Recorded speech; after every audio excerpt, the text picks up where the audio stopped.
What is up, ladies and gentlemen, boys and girls? It is 7:01 p.m. PT, Monday, March 3rd, 2023, here in Las Vegas. I hope you're all doing well on this fabulous TTRPG night. This Montag. Isn't lunes Monday in Spanish? Lunes, I think. Maybe I just made that up. Let me fucking Google that so I don't look like a fucking idiot. Oh, thank God it's Monday. Lunes. Monday. Okay, thank you, robot. I hope you're all doing well. Mike is sounding crispy. That's what I want to hear. Sorry that I'm a minute late, but the In-N-Out just arrived. So I got a couple little burgers here, a couple of fries. I don't really like the fries at In-N-Out. I just take a couple. So I get 2 burgers instead because I'm a big fat fatty. You know what else is crispy? Those delicious dill pickle chips. How's everyone doing? How you nerds feeling? You guys ready for some I switch it up. Sometimes I get double. Sometimes I get a double, no lettuce, no tomato, extra grilled onions. Sometimes, no shit, I just get a burger with all the vegetables on it, no meat, no cheese. Sometimes I get like just a plain hamburger, not animal style, without cheese. I switch it up a lot. I like to, I don't know, rock my taste buds in unpredictable ways. Yeah, a 3x3 with double onion off the table. You guys are fucking insane. But we're not here to talk about In-N-Out and delicious fast food burgers that are a lot better than most fast food. Let's be real here. We're here to talk about Star Wars Shattered Frontiers Episode 2. As you guys know, we did have Episode 1 last Monday. It was very fun. I thought it was fun. The boys said that they enjoyed themselves. And I hope you did too. We will continue the story, the epic, tonight. I'm going to stall for time as I eat this with the camera off, as we talk to everybody and wade our way into the shallow end of the galaxy. Just the toe. We're just going to dip a toe in so I can gobble this shit down like a fat fuck. Anyway, cheers. Cheers, everybody. Good to see you. It's good wine right there. Actually, that tastes a little weird. Probably because I'm eating pickles. Don't eat pickles and wine. That's not good. Okay, that sucks. I'll save that glass for later. Anyway, let's be on the point. Let's say out of the boys. Boys! Oh, God. Hello. Hello. Oh, hi.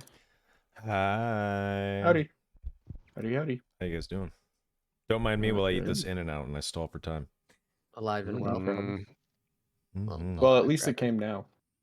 Yeah, it came, I don't know, like 6:57. So I had to hurry. Let's go. Nice. What's going on, fellers? You guys excited? Yeah, just talking about yes. cultures and shit like that in Star Wars, you know. Mm-hmm. Which culture? Mandalorian. Specifically Mandalorians. Mandalorians, yeah. That and the Hutts. Dirty slugs. Oh my Yep, god. Yep. Mm-hmm. I don't know about the spacism, but yeah. You should just let it go. Maybe you should follow my footsteps. I know Gideon would probably be a nasty spacist. Absorb it. Depending. Depends on who we're talking about. Gideon has his See? biases. Gideon has his biases for sure. But he has good reason if you do his backstory. Mm-hmm. I feel like Dell's probably the person that has the least amount of, well, maybe Schnez, but like the least amount of like thing. He just thinks everybody wants to be ruled by him, and you know, that's their natural state. I have a feeling with the right species in front of him, Schnez would be the worst. Probably. Probably. What does that mean? We'll have to see one day, maybe. You'll find out. I Just was be happy honestly you only have 2 legs. That's all I'm saying. What I the was fuck? honestly thinking about that before the game started, and I was like, "Ooh, how dark would I really want to take that?" Like, Holy shit! mm-hmm. I Go don't want to dark. know. I am excited to be surprised.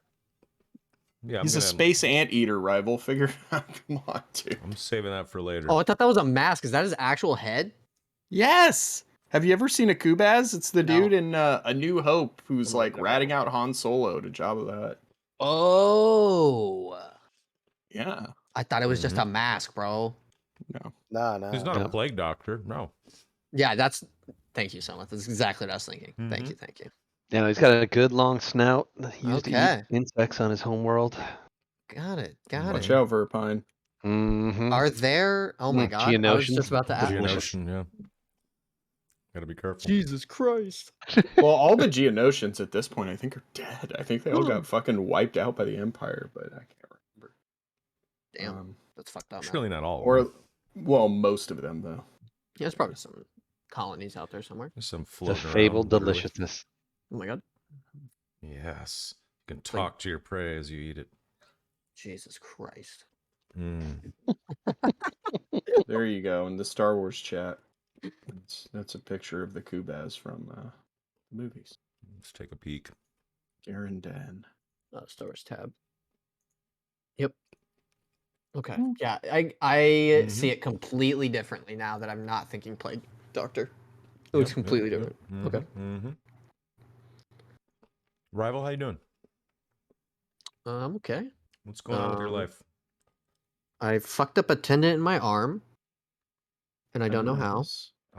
Oh. Like if you were, when you snap, like the middle of your forearm that tenses up, that Mhm. part right there is pure pain, and I don't know why. Probably strained a tendon.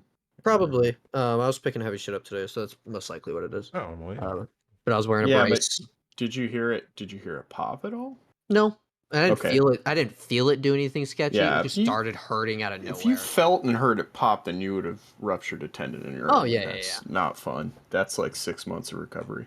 Yeah, but I don't know what I did. There's like a weird like bruise / scratch on my wrist, so I don't know, man. I'm falling apart. Wow. I'm Work was sorry. good though. Mm-mm-mm. That's all that matters. Sorry to hear that, sir. I Hmm. wish you a speedy recovery. Thank you, sir. You have other injured list folk in the chat, though, so you're not alone. Morton Salt, how are you, sir? I'm all right. Just living the dream. Does your forearm hurt too? No. Oh, my back, not my forearm, but it's fine. That's just from being old and working. Don't you do like some semblance of manual labor at work? Yeah, sometimes. Yeah, and like Not a as lot of much people as are you out. used to. So yeah, not as much as I used to, but some people are out, so I've been doing like a lot more lately. Oh, that sucks. Yeah, I mean, it is what it is, man. But yeah, I just I'm here. I'm ready. I'm ready to be a foppish moron. So, Foppish dandy. Yeah, let's go. I like it. I dig it. How are you, Mr. Sticks? I am good. At what? I'm doing all right. At what? Mm. I don't know that yet. Jesus. But yeah, I'm doing all right. Things are going well. Yeah, That's it? pretty much. I have some psychedelic mushrooms I'm gonna take sometime soon, but I don't know Ooh. when. But How much do you typically eat at once? I've never done them before, so I'm trying to Oh. microdose. Is my goal. I don't want to be staring at wood patterns for 8 hours. But I do want that That's more euphoria, LSD. It's more mind acid. resetting shit. Yeah. A little bit of, like, even if you took an eighth of mushrooms, there's not so much staring at like a pattern. And it would only last like 3 to 5 hours, depending on how strong the boomers are. But if you Yeah, take a couple I've tabs of heard that acid, it's more of a euphoria thing with mushrooms. Mm-hmm. Well, Depending on how depends. much you take, yeah. Well, there's like psilocybin and cubensis, and then there's stems and caps, and Yeah. These are depends on- stems. These are all like dried stems. So It'll be a body high, and it'll last like 4 hours, depending. Well, it depends on how much you take, but Yeah. Yeah, I'm not gonna do a whole lot. I'm gonna ease into it. I think. just don't kinda my- accidentally eat a half ounce. You'll be fine.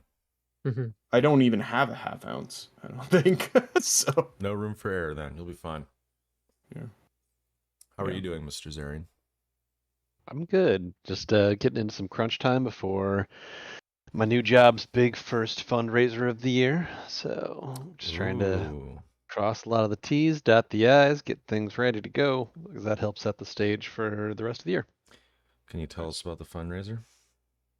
Sure. It's a big LAN party / streamathon that happen. The LAN party happens outside of Detroit in Ann Arbor, Michigan, and we've got a couple hundred people coming in, just LAN party style, bringing their computers, playing games, having a good time, and then we've got a whole slew of people online, streamers and content creators that'll be raising funds with their communities on our behalf. Oh, That sounds awesome. Is there a monetary goal that you want to hit this year? We this have event? what we're calling quest lines that at each threshold kind of fund different projects for us.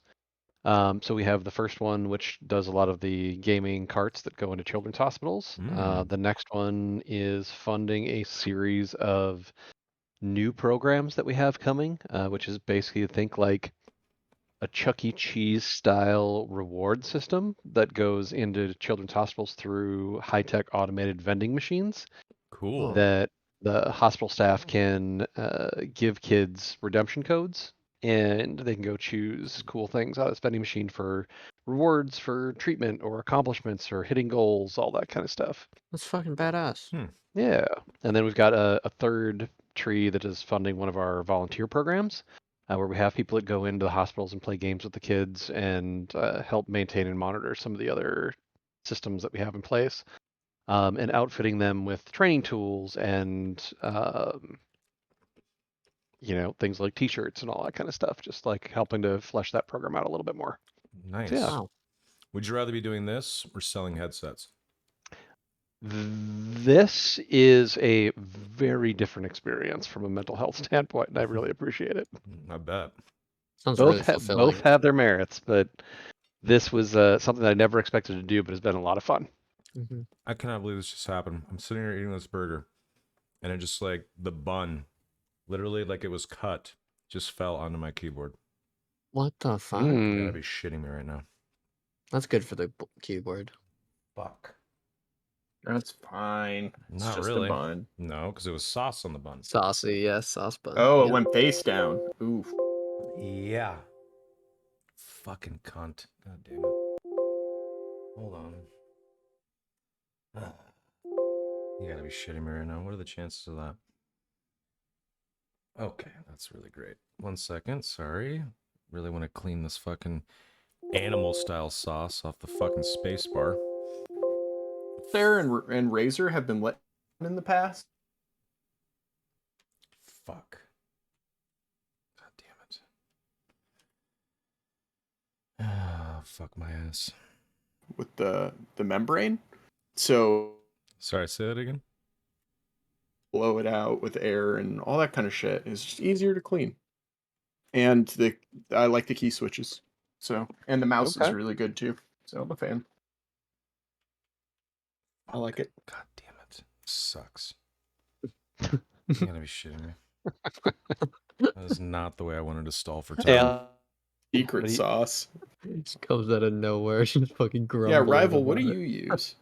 I have a rinky dink fucking Steel Series fucking keyboard right now that I need to replace. Yeah. I don't Steel know. Series. I have. I was things. like using a fucking like hand me down from an office. Yeah, I have like an Asus keyboard from like forever ago, and I have some sort of mouse that works and has thumb buttons, and then I Yeah. have the headset that you got me, bro. I got him an Astro A40 Aww. No. back in the day. Yeah. I still need to buy a new headset. My doorbell's ringing. I will be right back. Go for it. Yeah, after my my service for Astro/Logitech came to an end. I thought it was a good opportunity to branch out and try some of the competitor stuff again. Mhm. I ended up buying the SteelSeries Aerox 3 wireless, which is like the super light version. It's actually really nice. Oh yeah. And then I got the Corsair, I think it's the K70 keyboard, Mm.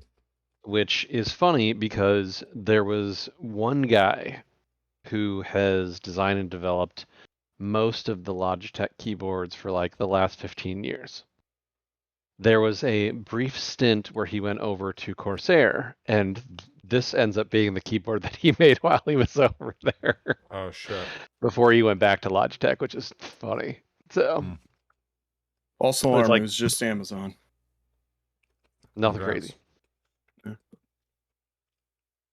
Congrats to you, Sticks. All right, so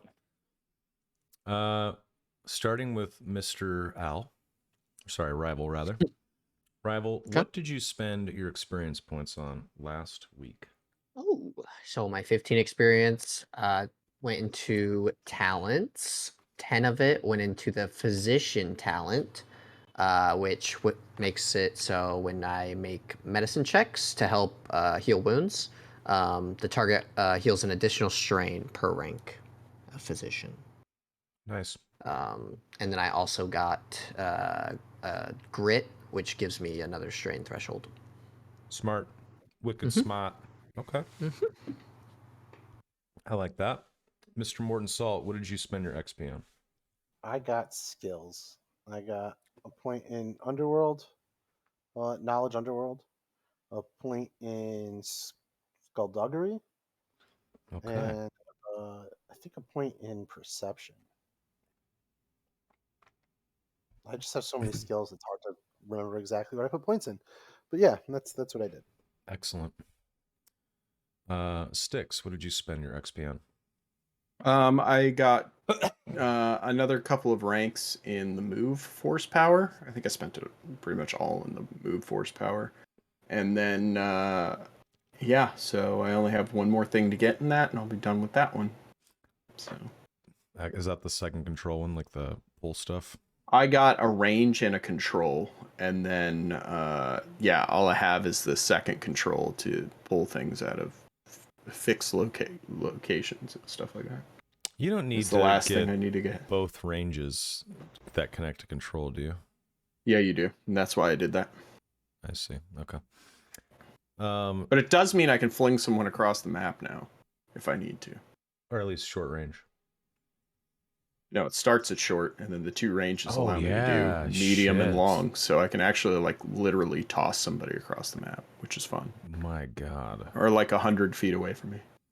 And that's what a discipline versus discipline? It's only discipline if they're, I think, like a nemesis. Otherwise, they're just kind of fucked. Cool. Okay. Yeah. Zarian, what did you spend your experience on? So I chose for Schnez 2 talents. The first one I took was Intimidating, which allows him to upgrade or downgrade coercion checks, either for or against him.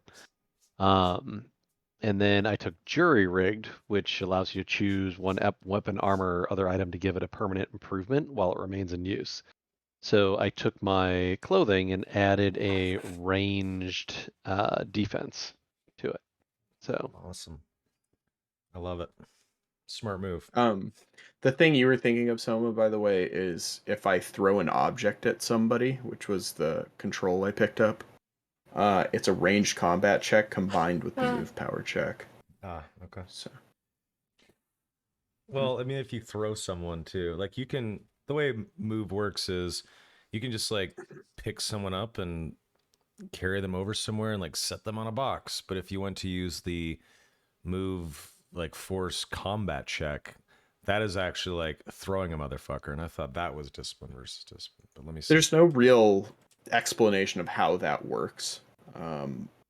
But Range combat check combined with a move power check. Oh, Yeah. okay, because interesting. the range combat check is me, like, let's say I want to throw a rock at somebody, right? Then the range combat check is to see if I throw it and hit them with it at all. Right. And then the move power checks to see if I actually am able to be focused enough to use the force to do that. So Yeah, I guess if they're like Yeah. an adversary, we'll do a discipline versus discipline check, or they'll roll discipline against it to see if they can Yeah. stop from being tossed. But well, it would be opposed. It would be opposed discipline. Yeah, exactly. well, I mean the ranged combat check is a discipline. You use discipline for it, so then I would just roll a discipline Right. check to see how it turned out. That I do need to add to my sheet while we're finishing up Yeah. here in the beginning. Make Okay. a combat skill for discipline. Yeah, but to avoid having an NPC3 or vice versa, if you're a GM trying to stab an OP player, you can get suppressed to give automatic failures to. Oh, well, yeah. I mean, I'm not going to no suppress for this, especially non-force people, because that is a force power. But Correct. if it is an adversary, they will just roll discipline when he rolls that check. And if his discipline check's better, those motherfuckers getting tossed. Toss me. He's getting tossed. Toss me. Toss me. But also, Bazooka, we're also restricting how much move we can take to prevent it from being too overpowered. Or I am, personally. Like, even if someone wasn't, I'm not going to go ham and do, like, auto fire, chucking, like, Obi-Wan Kenobi boulders at people. Like, I don't find that to be fun. It gets too, or really it gets too forcey. dumb. Yeah. Yeah, it gets stupid. All right, so what we're going to do now is we're going to roll Destiny. Yeah. Is the pool clear? I think so. Okay. Let's roll be. Destiny. Should be. Okay. Keep it coming, ladies. Yeah. Ooh. Ooh. Go on. Go All on. right. Ah, Yeah, my man Gideon rolling 2 light pips. The dark side is powerful. Oh, what the fuck did you guys do? I like it. Sorry, least I have my they're all personal. I have ones. my personal one, so it's kind of like we're even. Kinda. So you guys got 2 and 3, right? All good? Yep. Mm-hmm. Okay. Wonderful. I like it. Baby, I like it. The way you move on the floor. Let me put my plate away really fast. Let me grab my drink, and then we're going to do a little recap of last week, and then we're going to jump into it. I'll be right back. Give me like 60 seconds. Yeah. So, Okay. I'm gonna have that stuck in my head now. It's yeah. It's, dude, I went into the grocery store once after he was doing that, and that song was playing, and I was like, I want to kill myself. This is awful. in-game in That, Roblox. that one, and then the Daddy, do you want some sausage thing Oh that he god, does? dude. Do you want some sausage? No.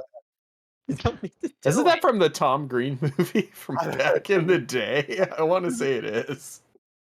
God. Oh my god. Oh, Tom Green. So have you guys seen the Check It Out with Dr. Steve Brule on Netflix yet? No, but I imagine it's hilarious. It's real good. We watched the first couple episodes last night. Total hidden gem. Well, I always liked a lot of the Tim and Eric stuff from the first couple of seasons. I always thought it was good. So it's good. So yeah, 2 episodes in, highly recommended. Nice. All right. I'm back. Sorry about that. Okay. So, let's recap. So, last week was episode 1, as you guys remember, as you recall. We did a little title crawl, and then I discussed what's happening with these little colored bordered areas. I explained that. This is Mysterious Force user space. This green stuff's Hut space. The purple's Dark Star, the Criminal Syndicate. Red is Mandalorian space. Blue is the Republic. And anything without color is just neutral space. We talked about that. We talked about the state of the galaxy a little bit. And then we found our players on Onderon in a customs office at Casaltu Station, a inbound, outbound station. Thank you for that. Let me zoom in on it. We're right here, sort of in like the close to the middle of like an awkward place in neutral space, kind of surrounded by all kinds of different borders. But our players found themselves in a customs office late at night an individual holding cells waiting to figure out why the hell they're not in Izes, the capital city of Onderon. They were all interviewed by a customs official, and after they were done with their interviews, a new guy at the office drove them into the city due to it being so late and because the trains have been shut down due to some issues with potential acts of terrorism and gang warfare and violence. They get to the city. They get dropped off because there was some gangs fighting in the city, and the driver got scared and freaked out. He leaves our players, our heroes, in the middle of the dark streets of Izes. They stumble upon two older gentlemen, Sed and Ollie. They later found out that these men are Mandalorians, and they ended up fighting or finding themselves in the middle of a fight between a Hutt gang and a Mando gang. And they ended up kind of massacring the Mando side of the gang. And Del, the Pantoran, Al's character, sort of convinced some of the Hutt boys that they worked for him. But after he essentially executed their actual leader, they freaked out, realized something was amiss, and they ran off into the city.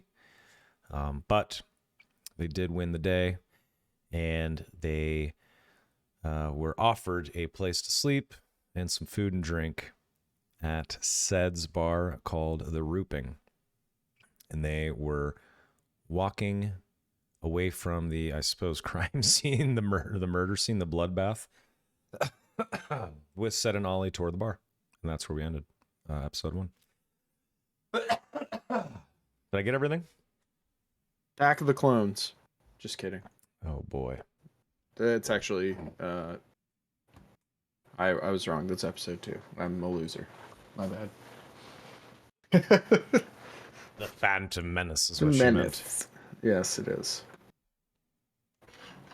Okay. All good. I keep making just mess after mess after mess. This sucks. Fuck. God damn it. It's a brand new mouse pad. Damn it. I guess Got that Soma love. it needed its first stain. It's Okay. christening. Baptism.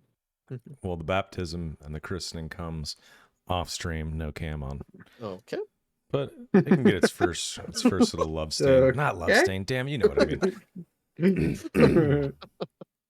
Anyway, let's take you boys to the streets of Izes.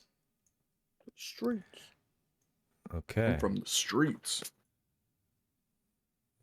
here we go. So you guys, we're going to get started now.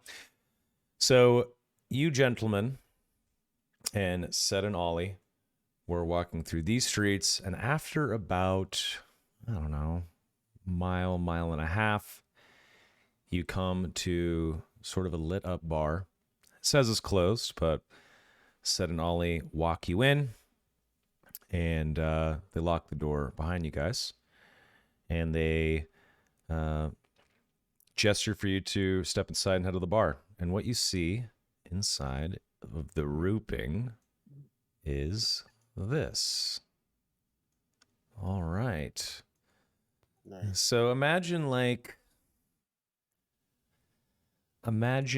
a futuristic Star Wars Irish pub of sorts. And in the middle, there is a stage, and there is an old, what looks like a metal plate with like bars on it where you could tie someone on. And if anyone notices that as you guys are walking through the bar, Sed says, yeah, you don't have to worry about that. We don't use it around here. But you look around, and you see that there's a bunch of empty tables. It is, in fact, curfew hours. There's no patrons. And if you look out of a window outside, you can see that there is sort of some embers from a fire and what appears to be potentially some trees and some sleeping bags and hammocks and whatnot, but they're empty at the moment. There's no one sleeping there, and it looks like the fire's been out for a while. And the place is relatively clean. It's like an Irish pub, right? It kind of like potentially smells like stale booze a little bit, but you can tell there is some pride with Sed's bar, the Rooping, and he does clean it. He does take care of it, and he gestures you guys to the bar, which is where you are right now. All right. So Sed gestures for you guys to sit, and he pulls out cups for each of you, pours everyone, I think like the equivalent of like just like a light beer on tap. And he also disappears into the back for, I don't know, a couple minutes, and he comes back with plates of food. The food kind of looks like, I don't know, kind of like strips of chicken, and there's like a sauce he brings out with it, and he puts the plates down in front of you guys and the drinks, and he says, all right, there you go, eat up. Welcome to the Rooping. Nazar pokes his food and sniffs it cautiously. Smells like chicken. Gideon What picks is his this beer up. chicken you speak of? Well, I mean, it smells like toasts chicken it. to sticks, but it's not chicken. I'm kidding. I'm just like Nazar's from an isolated backwater where they probably only like soup and gruel all day. Anyway, so Gideon picks his beer up, looks around, kind of toasts it, says, "To our health," and takes a drink. Sed and Ollie raise like water when they drink water. Nazar nod. waits for Gideon to drink it, waits a minute or so, and then drinks the beer. You fucking son of a bitch. When you finally take the sip, Ollie kind of is like walking around the back of the bar, and he stops for and he said, "It's not poison." Sed says, "So what do you guys think of the Pacobi?" And he gestures at the food. Pretty good recipe, huh? It's kind of Well, like lightly breaded. Essentially, what what the food is. Chicken schnitzel, man. No, Pacovi is it's like a reptavian, like a reptile meets bird, like a small So it's species. kind of gamey and It's like imagine eating like alligator that Yeah. tastes kind of like close to chicken, and it's Okay. got like Yeah, a little well, bit of alligator like fried does breading. taste- Yeah. alligator tastes like gamey chicken. So Yep. yeah, I feel that. He's Nazar like, probably He's like, I will admit though, it's kind of cold. It was from dinner service earlier, so you get the scraps. That's all I could do for you. hey, as someone who's eaten many cold family meals after dinner service, yeah, I think Nazar eats it, and after taking the first bite, he eats like the whole thing very quickly. He's probably used to eating semi-reptilian things on swampy planets, so that's There you go. fine. That's fair. There you go. Yeah. And as you Yeah, guys sharing it out. eat and drink, everyone can recover 2 strain as you guys kind of relax Nice. and enjoy your meal. I can't see my bars on my token, just so you know. Oh, really? Yeah, I can see I can't see mine. Dell and Gideon's, but can you see mine though? I can see yours. I can't see mine. I think you gotta make it visible to everyone instead of editors on the token. That's why. I can only see Dell and I can Nazar's. Same. I could see everyone but Schnez. Well, Yeah, Schnez, I don't think have took any. damage. Yeah, he didn't take any damage. and he healed Yeah, all I straight. healed it We can figure it out later a little bit. I had. after the We'll session. figure it out later. All I'm of Yeah, us. we don't need it right now. It's fine. Yeah, it's no fine. problem. Cool. Yeah, just heal the strain anyway. Yeah, so they kind of let you guys eat. You guys look hungry. They don't really say much. And as you guys start to clean up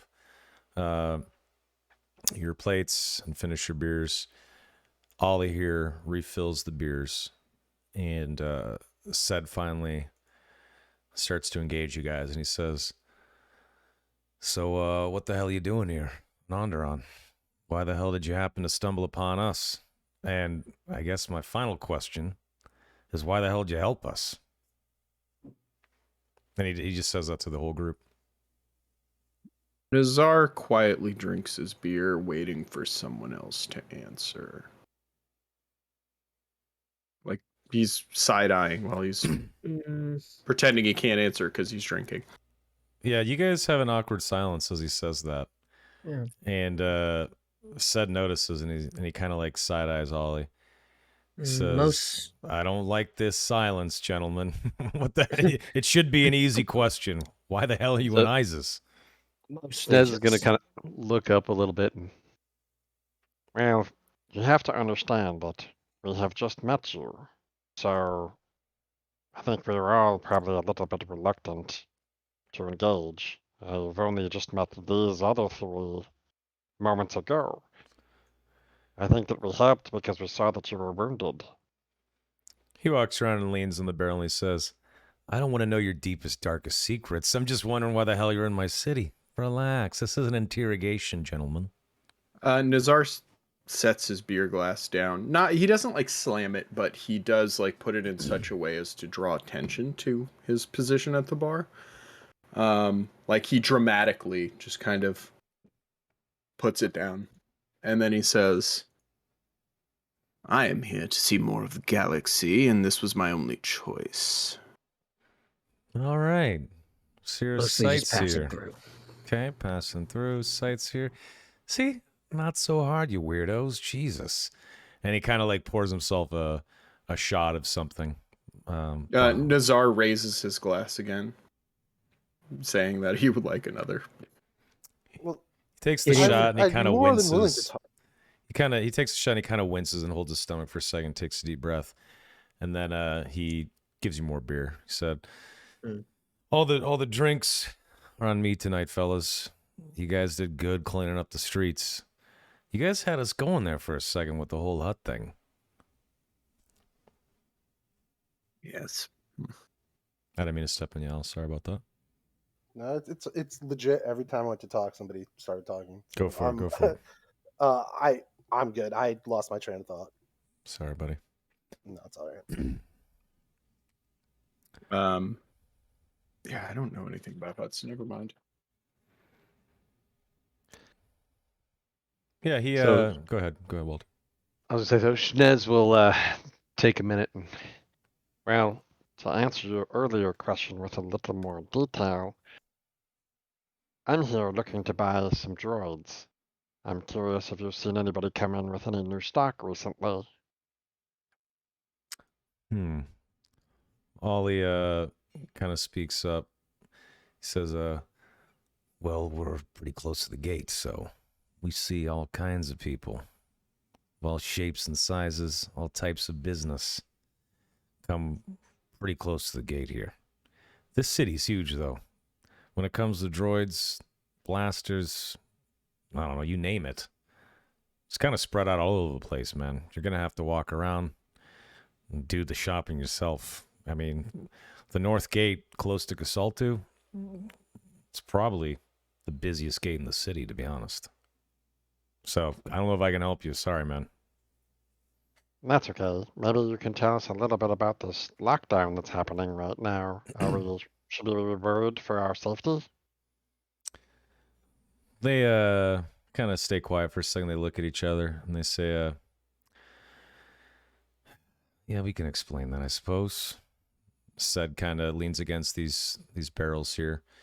Says, well, there's a lockdown because Queen Lenina deemed it necessary. She's royalty around these parts. Been on the throne a long time, actually.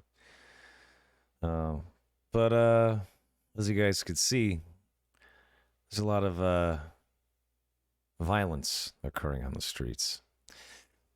He gestures to all and he says, the two of us, we sort of do a neighborhood watch, if you get my drift. And didn't used to be this bad. I've been here longer than Ollie here. I opened this bar up a while back. When did you get here, Ollie? Can't remember. And Ollie kind of speaks up and says, "You hired me about a year ago." Said nods. It sounds about right. Yeah. Says, "We're from Mandalore. We weren't born and raised in this beautiful city. Don't get me wrong, it is beautiful. I like living here. There's just a lot of issues these days. But yeah, there is a small pocket of individuals that are trying to clean up the streets because being in the middle of neutral space, sort of a precarious area, we get a lot of gang members, especially in the last few months for whatever reason. A lot of hut gangs, and unfortunately for us, a lot of Mando gangs. Bunch of fucking traitors, if you ask me. But I could say that about the entire Mandalorian Empire. And he kind of looks like he wants to spit, but he realizes he'd be spitting on his own bar's floor, so he doesn't do it. But yeah, the lockdowns, the reason why you can't go outside right now when you're not supposed to, it's because the Queen deems it necessary. And if you are caught gangbanging, especially for the huts of the Mandalorians, you could probably lose your head. So don't get any crazy ideas or aspirations. Don't let any slick characters try to convince you to do any weird jobs around here without understanding exactly who it is that is trying to pay you. Because if you get caught, well, we're new friends here, and you make sure everyone's topped out with beers. But we ain't going to get in the way of the Queen and her royal guard. I'll tell you that right now. Zar kind of looks over and he says, "So there is order on this world. That's good." There used to be more of it. Way more of it. But, like I said, I feel like the Hutts and the Mandalorians, well, the Hutts first, are starting to get a little bold. I don't know why. It really just started getting bad a few months ago. I've been here 4 years. Never really saw it like this. But it's been getting really bad. And, well, when one gang, by the way, we used to be cops, so we kind of understand how this works, especially back on Mandalore. But when one gang starts to get footing somewhere, it's almost like they're a magnet for someone else to try to step into their game. And, well, that's exactly what happened.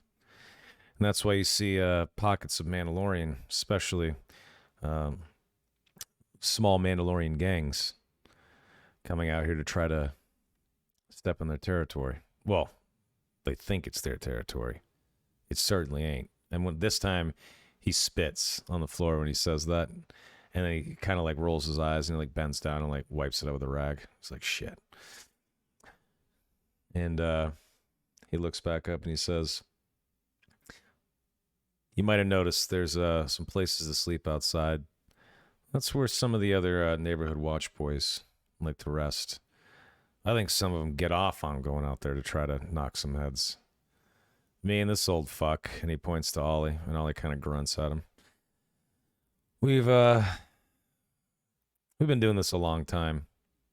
Out of this city, anyway. We didn't really expect my retirement bar to be a place where we'd lick our wounds at night. And he kind of gestures to his stomach, and with that, he kind of takes his armor off and leans it against the wall over here. And he steps in the bag and he says, "Excuse me, I need to clean this up a little bit." And he kind of walks out for a minute. And Ollie kind of just steps up and leans on the bar. Kind of just looks at you guys, doesn't say anything. He's just kind of like drinking you guys in. How can we help? How can I help? Nazar shoots you a strange look, a disapproving look. Get in, you can see the slightest grin for him. He only says, "He already did help. He helped Sed. Thank you for that again. Appreciate that.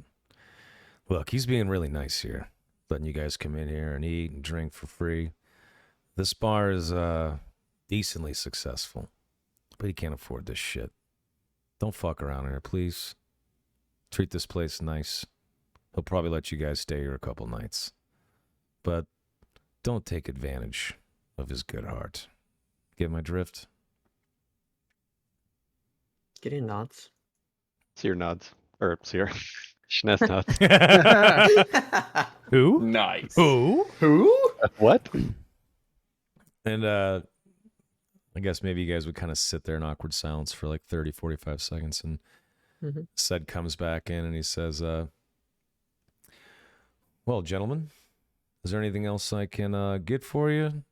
You guys tired? You guys need more food? Like I said, you guys helped us out a lot.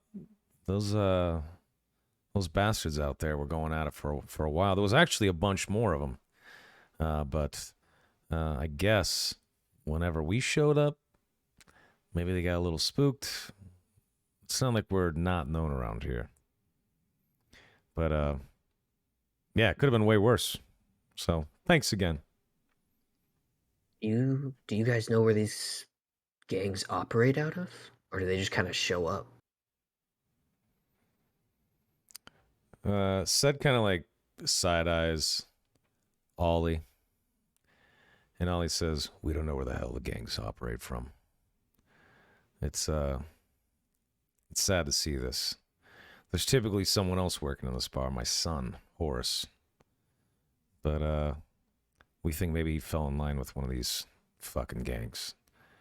If I see him, I'm going to crack him over the head and try to get some answers myself, but we have no idea. If you see a young kid that looks kind of like me, please tell him to come to the damn bar. I haven't seen the guy in a month. And Sed kind of looks a little uncomfortable when he talks about it. But you can see that Ollie is like genuinely a little worried about it as he brings it up. Gideon kind of leans forward. Where does he hang out? Do you know where he frequents? I know you haven't seen him, but you gotta know something. Finding people is kind of my thing.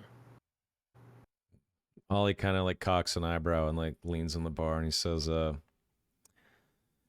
he used to work here in the bar with us, but he hasn't really slept here in a couple months. And I haven't seen him in about 4 or 5 weeks. Mm-hmm. He never stays away this long. He's just a kid. I can't really say much. I was stupider and more reckless than he was when I was younger than him. So I don't really have a leg to stand on, unfortunately. But I don't know where he sleeps anymore. He used to have a place upstairs, but no, it's vacant now. He just You don't kind have of any idea shrugs. who he hangs out with? None of that? Well, he had some friends when he first moved out here, but they say they don't hang out with him anymore either. Guess he has new friends. And he's no idiot. He knows to avoid me and this place, especially if he's doing something stupid. But that's beyond the point. Anyway, you can tell he's kind of like over talking about his kid. Mm-hmm. Says, Said, you want me to show these guys around, give them a quick little tour, show them where they're sleeping? I'm assuming you're letting them sleep here, yeah? Says, yeah, about that. You guys can stay here 2 or 3 nights, free of charge. Get your eyes as legs under you. Get to know the city a little bit. But after that, I got to start charging you, or you got to go somewhere else. That work? Azar nods. Of course. Wonderful. Thanks, sir. Yes, of course. Thank you. And he gives you guys all a nod and a smile. He says, all right, then, come on. And he gives a little tour. He shows you guys sort of the seating areas, some booths where people can eat. Shows you the stage. He says, we have this stage here, but we don't do a lot of shows. And no, we don't tie anybody up to this damn old plate. I got to get this thing removed. It's embarrassing. But back here's kitchen. He knocks on this wall here. That's my office in there. You got some toilets on the far, and he points like over here. And you guys are going to be staying upstairs. And he walks you guys upstairs. Let me see here. And he points behind Dell, sort of down that walkway, and he says, "Those are premium rooms. No, you will not be staying there." Says, "Bathroom's right behind your shoulder," points over here. And he gestures for you guys to follow. Let's see here. Why can't you guys move your tokens? There we go. And he walks over this way. RP shuffle with the token. Oh, Oh, he's wide. What the? That's white. gross. Okay. Force widening. And Force widening. he stands out right here at a point. Nazar apologizes for force widening. Sorry, I sneezed. He points to this room, and these two rooms next to each other. He says, "All right, you guys got 2 or 3 nights in there. If you really need to stay a third night, we can figure it out. I'm a nice guy." But Nazar calls over to Gideon and says, "I think you should take this room." mm, Right. hot. I'm gonna drill a hole in the wall. Yes. No. It's already in there. Don't worry. Dell Said just walks Dell. into a big room. Yeah. Just, Said Takes over the largest cracks open the door and he says, "Get the hell out of that room. You're not staying in there. You're taking a single. you Move your said ass." you said not a premium. Your friends, was he the one that was injured or was the other one? This is the guy that's injured. He's the Yeah, bar this owner. is- Oh, your life's not worth me sleeping here for a night or two. If you get a guest, I'll move. Said kind of crossed his arms, said, "So you're the bullshitter and the asshole of your little group here. Well, let me tell you something. Is your life worth a double bed?" Yes. He says, "You Yes, got it is. 3 seconds to get the fuck out of that room and take the free one, or we're going to throw you out of here and your whole fucking crew." Oh my. Of course. Yes. Well, get out of my way then, I guess. He backs up and gestures and like shakes his head. You said along this wall. It's your own fault for not being so clear. "Oh, I pointed at the rooms and you know it's smart ass." He walks in, he He goes says, into it. he walks in and he says, I closed the door. he opens Gideon and Nazar's doors and he says, "You guys are going to be sleeping on the streets unless you handle your boy. That's his room." And he like points down there. "Get him the fuck out of there or I come back And- with blasters." And he Okay. and he walks away.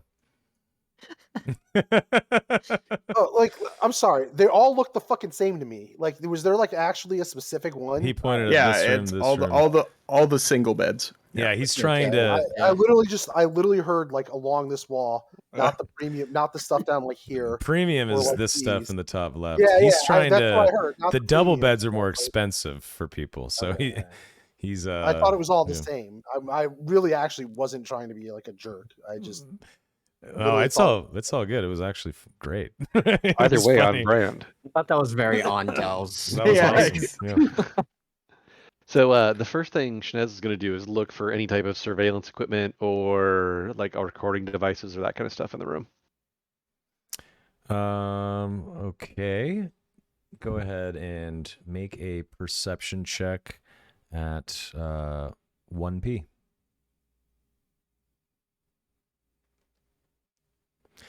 All right. You notice nothing of the sort.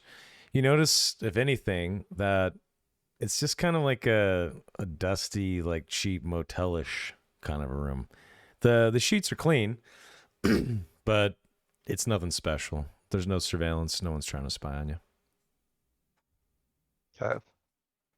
You are safe in there to masturbate or whatever it is Kubaz do before bed. Do you guys Rub want my to snout. do? Oh, yuck. Does anyone want to do anything there's for refreshers the? here. Sorry. There are like refreshers, like bathroom, like showers. Yes. He pointed at the bathroom right over here. Hmm. And then when it comes to showers, no shower. Unfortunately. Yeah, you just see like Dell find like a I don't know, he empties out like a bucket or something, and like will just like kind of go and fill up the bucket and like sponge bath himself, I guess. Yeah, it's totally fun. Uh, You can do that. Clean the bucket first, though. yeah, You don't know what's been in there. I mean, this whole place, no showers, just these animals. Uncivilized. Gideon's gonna do Exactly. his nightly workout. So Yeah, in his room.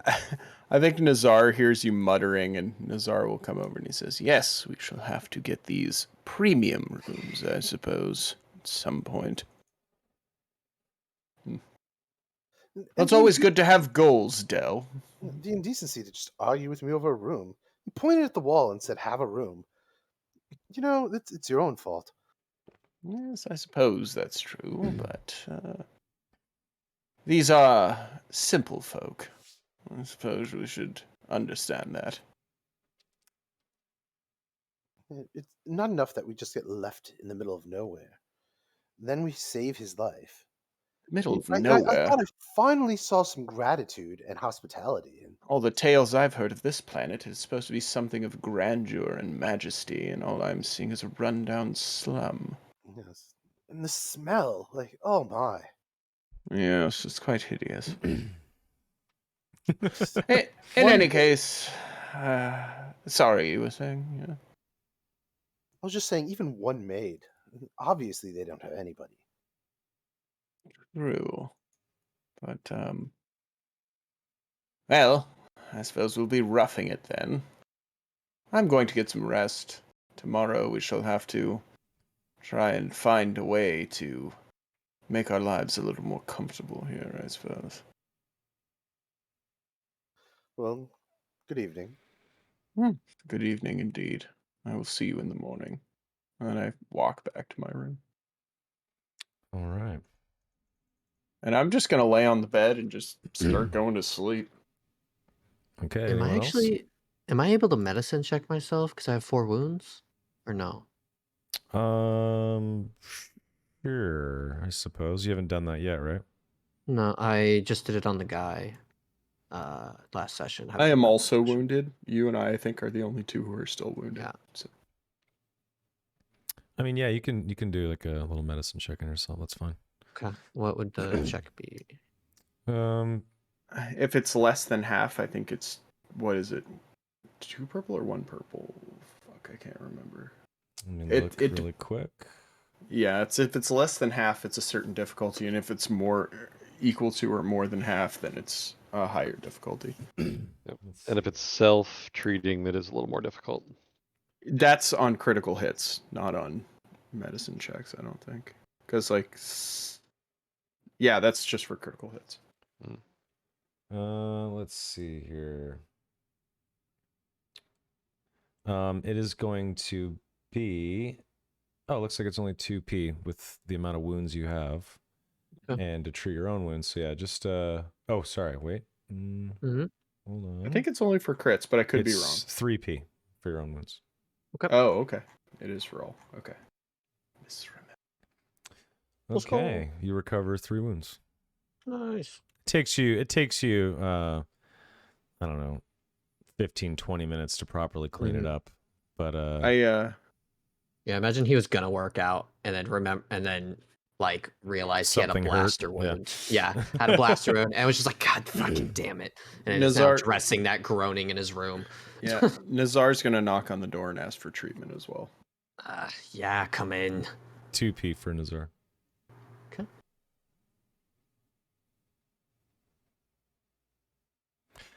They got you Alright. too, huh? Yes. It's way easier for you to work on someone else, and he Yep. heals 4 wounds, 1 strain. Technically we heal an additional strain per medicine check too, because I have physician. So I'm gonna heal my 1 strain that I've left. Bam, Oh, great. there you go. So now I have no strain left. Yep. Fantastic. Yeah, get plus Cool. 1. What do you have, like 1 wound left? Yeah. I Yes. think after sleeping, don't you recover a wound or something Yep. like that? Yeah, you If recover he gets a when you full get night of sleep, he gets 1 wound. Nice. Great. So you'll be full in the morning. And I assume everyone wants to go to bed and get a full night's sleep, right? At this Mhm. point, yes. Awesome. So that is what you boys do. You guys crash out. You get 6-7 hours of sleep, and it's actually pretty close to like lunchtime. It's like close to noon by the time you guys wake up the next day. Yeah. I think when Nazar wakes up, he wakes up startled that it's so late in the day. He's like, and then starts like getting dressed and ready. Mm-hmm. And Like, at some point, after I'm done, he's going to knock on Gideon's door and say, Gideon, it's late in the afternoon. We must go. Yeah, Gideon is already up, ready to go. Nazar's going to grab a seat at this like boothy thing. Just sit there waiting for everybody else. Yeah, I'll sit like here. Yeah, whenever you guys This come out, bar. you actually see that there is people downstairs. There's patrons having drinks and eating. You see a couple of waitresses and like a shitty looking droid kind of like carrying trays of drinks, and you can tell the food or the lunch rush is about to start. There's even a few people sitting at like random tables having like a cup of coffee and hanging out up here as well. No one really looks at you guys, except when people notice Nazar, they kind of like do a double take and then just kind of shrug and get back to whatever it is they were doing. Gideon takes note. Nazar how doesn't people even look at him. pay attention. He Yeah. doesn't care what other people think. Mhm. All right. So Shnez would get up and probably go to the bar downstairs after going to the bathroom. Okay. So you see the boys at the table here, but ignore them? Yeah, No problem. give him a little nod. No. But Okay. No problem. I'm really waiting for Dell. Dell's probably asleep. He's not used to getting up at like any certain time. Mhm. Yeah, I think after a while, Nazar huffs and then goes over and knocks on Dell's door. Dell, it's noon. Oh, did you bring breakfast? Dell, I am not your servant. Oh, you can come in. Yeah, I come in. Dell's just naked in bed. Oh my god. His clothes are just on the chair. Oh my hello, god. hello, Nazar. Good afternoon. Nazar doesn't like turn away or look embarrassed. He just kind of sighs disappointedly, and he just says, "Get dressed, get up." I thought it'd be bigger. I'm just kidding. Disgustingly small. No, I'm just kidding. Small and blue. This is actually rather large for Pentorans. Sorry, Chad. All right. No need to be upset. Just no room service here, I take it. No, this is a shitty motel. There is no room service. Well, that's a shame. All right. I'll be out in a moment. Okay. He needs a moment. When you come back, Gideon looks at you. How helpful do we want to be to these people? Depends what we get in return, I suppose. I don't do anything for free. I don't help. I provide a service. Of course, but they do have a kid to find. Yes, and that kid might be useful, which is the only reason I am entertaining this line of thought. We need more info. I don't know. I have no idea where to even start in this goddamn city. Me neither. I don't know where to start anywhere. Mm. Ah, look, it's Dell. I open the door. I come out. Dell, looking around. So, yes. Where do we at least get like a continental breakfast? I don't know. Gideon's shaking his fucking head. I don't think so. I don't know. Let's go downstairs. Let's meet up with Shnez. Oh, all right.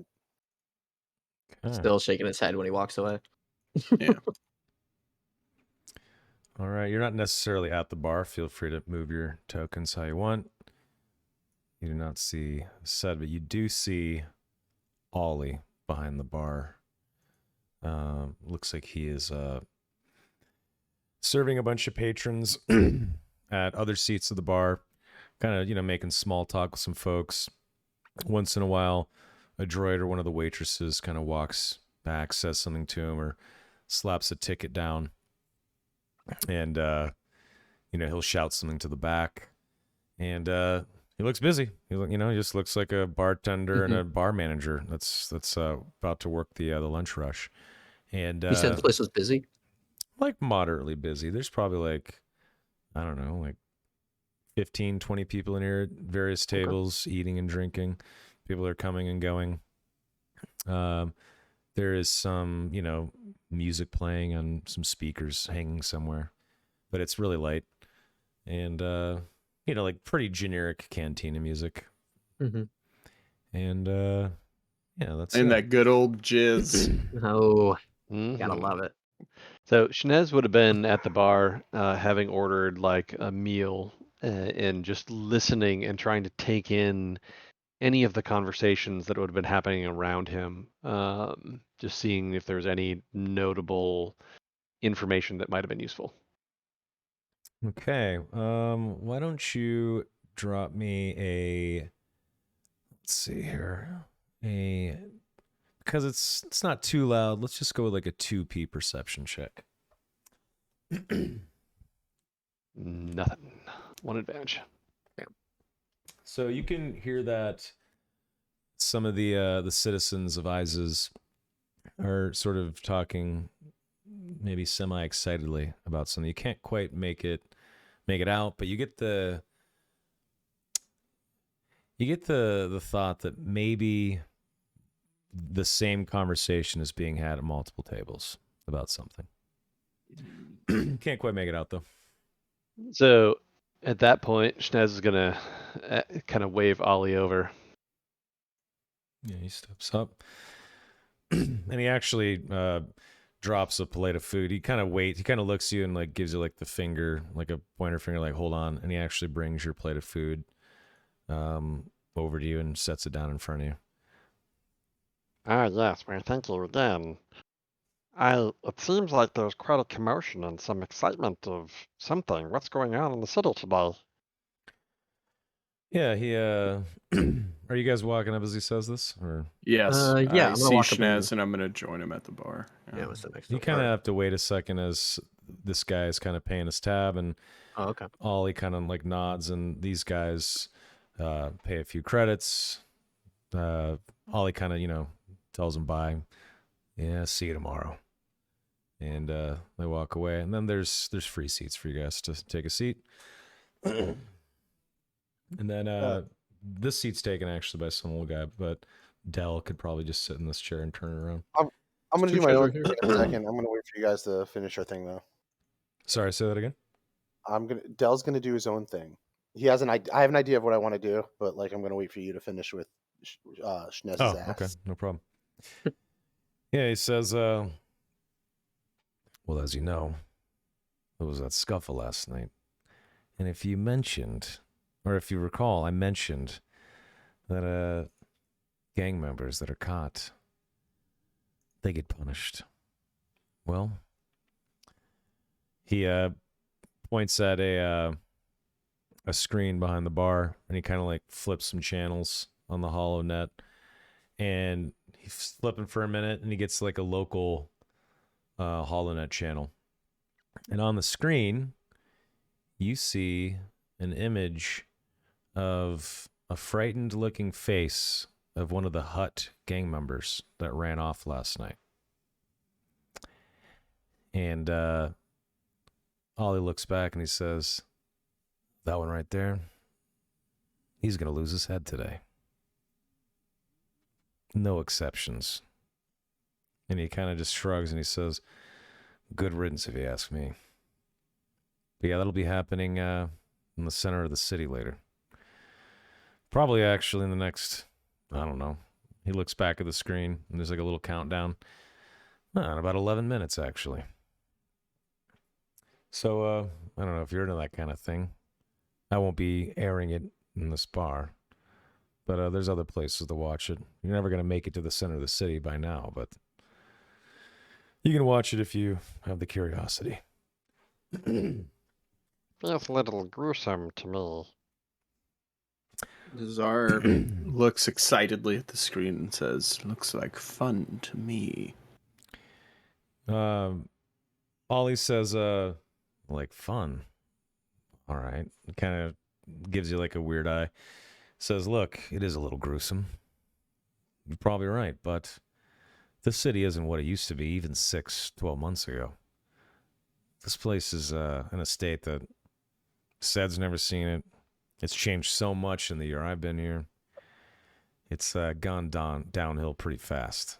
And this is what Queen Lenina deems necessary. So if she wants one of her royal guardsmen to, put on a show for the masses, remind people that they shouldn't be disgracing her streets, well, that's what she's going to do. And he kind of just shrugs. We probably would have done something similar on Mandalore if there was issues like this. But who knows? Where I'm from, this is commonplace. Yeah, and where exactly is that? Oh, it's not on any of your maps. Outer Rim. Yeah. Very well. And he just kind of shrugs. And he gives you guys all waters, and he looks at Shnez and he says, 3 credits for that. It'll be 3 credits each if you guys want to eat. And he kind of walks away for a second to go help someone else. So Schnell will give him 3 credits. Same, I gotta eat, so. Okay.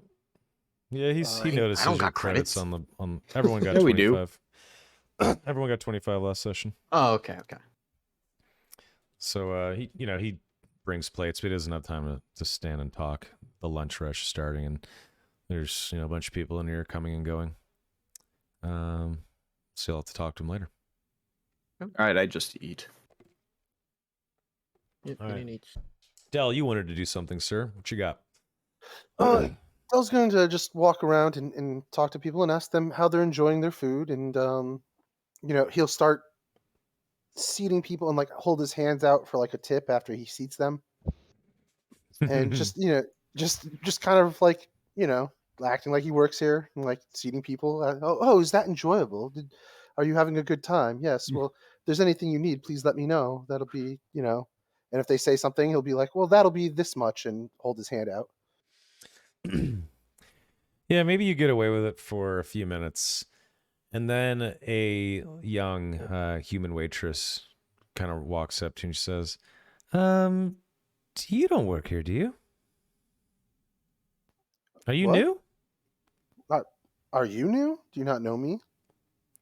I've been working here for 2 years, and I work pretty much every day, and I have no idea who you are. Must be different shifts. Well, you have a great day. And I just walk away. She kind of looks at you, and you see her walk toward the bar and whisper something to Ollie. And Ollie just stops and stares at you for a second, and he goes in the back. And he comes back with a blaster in his hand. And What the fuck? he rings a bell that's on the wall here. And everyone kind of goes quiet, and he says, what do we say about thieves in this bar? And no one really says anything. Everyone kind of stops eating for a second. And they all kind of are just watching Ollie. Some of them look a little scared. Maybe a couple of freaks look a little, I don't know, excited. And he kind of just lazily holds the blaster on the bar, and he's pointing at it, and he says, cough up the credits you stole right now. Steal any credits. I help people to their seats, and then I recite the orders back that people ordered, and I'll put those credits on the table. And that's for that table, and that's for that table, and that's for that table. You're welcome. He looks at the young girl, and he says, Lita, go ahead and give those people their credits back and tell them the meal's on them, or on the house, rather. He looks at you guys, and he says, you guys are starting to be more trouble than you're worth. Oh, your friend's life was not worth anything? He ignores you, and he walks over here, and he says, if you guys don't clean up your act, you're out the fucking door. And then he goes back to work. You can if there was like a camera from a TV show on Nazar, you can see him start to visibly lose his patience. We don't know with whom, but he is starting to lose his patience. And didn't tell me. as he's walking away, he says, I'm not going to tell Seth about it this time, but he told me about you trying to take a nice room last night. Those rooms are for paying customers. Oh, he And then he pointed kind of to a disappears. wall. He just walks away to pick up plates and shit. There's cups and Yeah. plates and food he's got to clean up, and he disappears out into the bar. To the Um, crowd. Well, I'm not staying here another night. I Gideon- look over. Gideon, be a darling and switch with me, please. What the fuck did you do? I look over at Dell and I scoot over. Yeah, help and them then out. I was being courteous. and then Nazar sits down next to Dell and he says, "Dell, Oh, you can heal your strain, by the way, Del. Yeah, I'm doing now. I love Del. yeah." He looks over at Dell and he says, "Dell, these people are unsufferable ingrates with no token of gratitude. Stop trying to help them without anything in return. It will only lead to them doing something stupid that will get them killed, and I'd rather not sully our names one day into the city." I understand. I'm just trying to make up for whatever misunderstanding I had last night. It seems every time I try to do something to help these two, it ends up with them pointing a blaster at me. Yes, they are barbaric imbeciles, and if they push their luck and try to throw the weight round, I will cut their heads from their shoulders. I'd rather not do that. All right. I took their orders. I even recited it back perfectly. My sweet child, I understand, but these men are colossal idiots. Please don't push your luck. I'm saying I agree, and I will stop. I'm just saying that I'm confused. Everything I do seems to irritate everyone. I'm not used Indeed. to this. I'm used to just saying things and having things delivered to me. This is very strange. So then, with that being the case, you decided to become a serving boy at a shitty tavern. Well, no, I just figured that they were mad at me for choosing the wrong room or whatever. Maybe I would help them out. They seem understaffed. And this is why I don't help anyone, Dell. You don't do anything for free, not without something in return.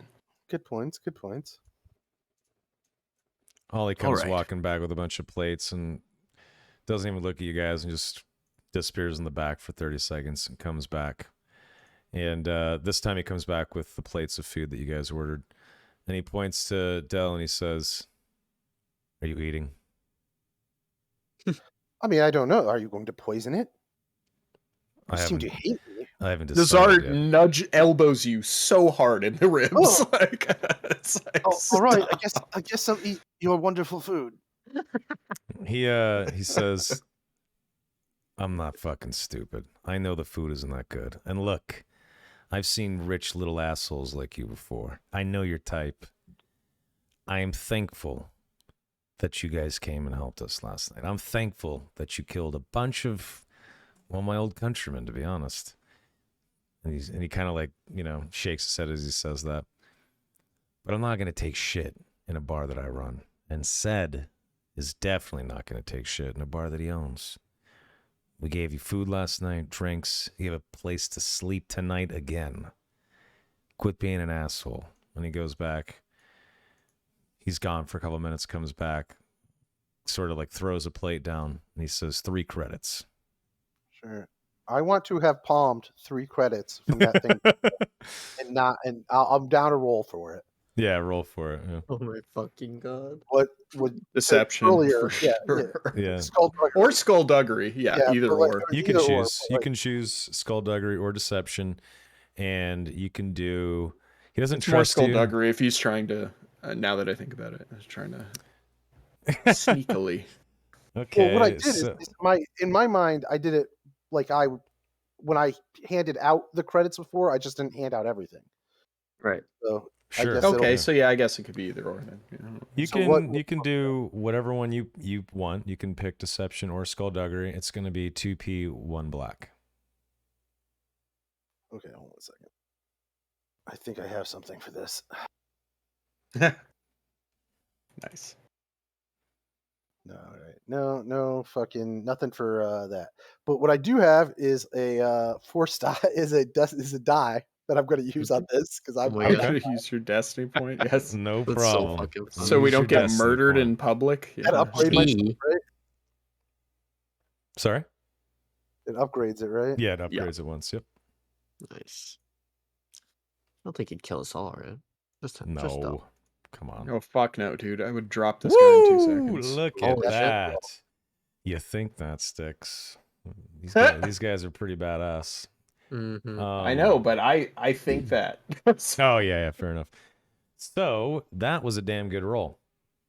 So not only do you give him the 3 credits, he does accept it, and he said, I'm surprised you're actually paying. Maybe there's hope for you yet. And he gives you like a cold smile. He fills up all your water glasses, and he takes the credits and walks away from you guys and goes back out to get more plates. I just wink at Nazar. No, Nazar nods. Nazar nods approvingly, 100%.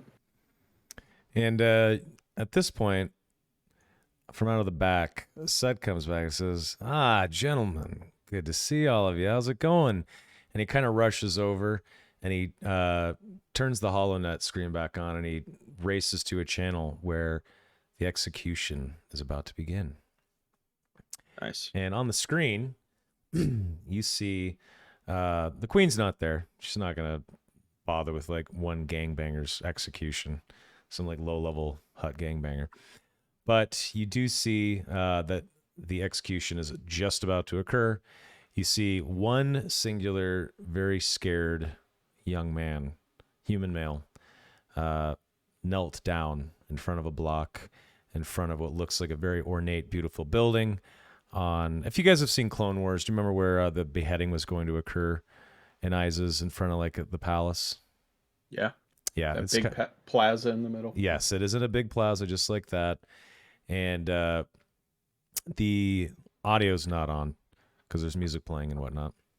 But you see a man in sort of ornate clothing speak to the crowd, and there's hundreds and hundreds of people in the plaza.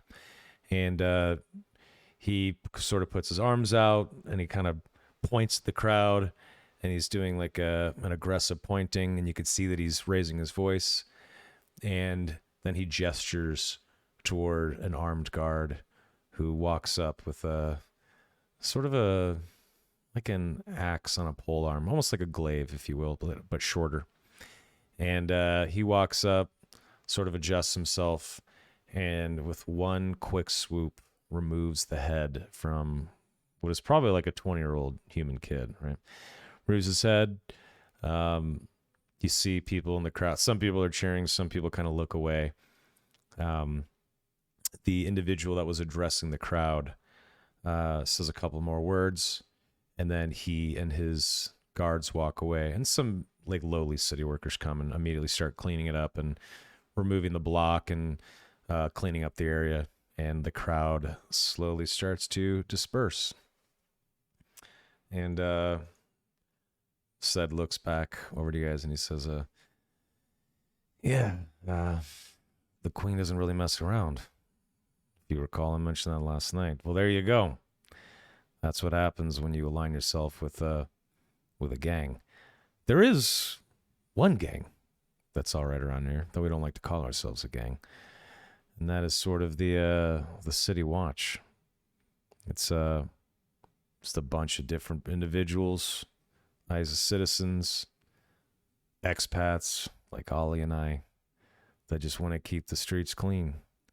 We do get a small amount of credits for every gang member we apprehend or kill. Don't get me wrong. So did you get paid for last night? No. Oh, well, we should look into that. He says, That's, I mean, you can try. It's only a few credits per person you take out. Really, you get paid when you apprehend someone and bring them in. That's the real kicker. They don't really want people being murdered on the streets. They want to do the murdering themselves in front of the citizens of this fine city as a reminder to not get involved with these gangs. Oh, all right. But would it pay for meals here? Enough credits to pay for meals here? I suppose so. I mean, it'll pay for a plate of Pacobi and a beer. All right. Well, I mean, I don't know about the rest of my current traveling companions, but if you wanted to collect the bounty on that and then allow us to, and then take out meals based off of how much that is, I would trust you in that. Yeah, I'll see what I can do later. That's fine. He says, so, gentlemen, you going to be exploring our fine city today? I know there's a couple of sightseers here. What's on the agenda? Well, I'd be interested in checking out that North Gate that you spoke of as a trade hub. Yeah, it's relatively close to here. It's only a couple miles away. You're actually very close to the trade sector of this part of town. In fact, we kind of walked through it on the way here last night. It should be super busy right now. You know, the lunch rush is over, so people are going to be back to work. There's a lot going on. It's a very transient part of the city, actually. So, I don't know. Might find some cool stuff there. Who knows? Shez is gonna look at the other three. Nazar just shrugs and nods. All right. Well, gentlemen,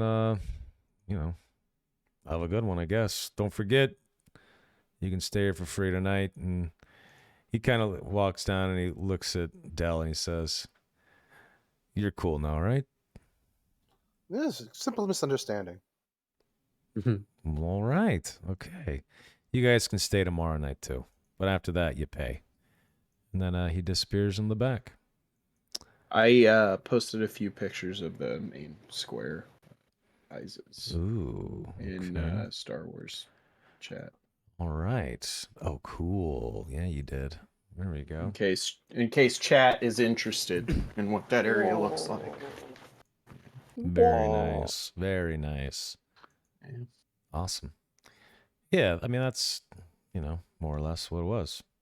Beautiful. Okay, let's take our break right now. We'll come back in 10 minutes, and we will continue on with episode 2. We'll see what you guys can get into. Awesome. Nice.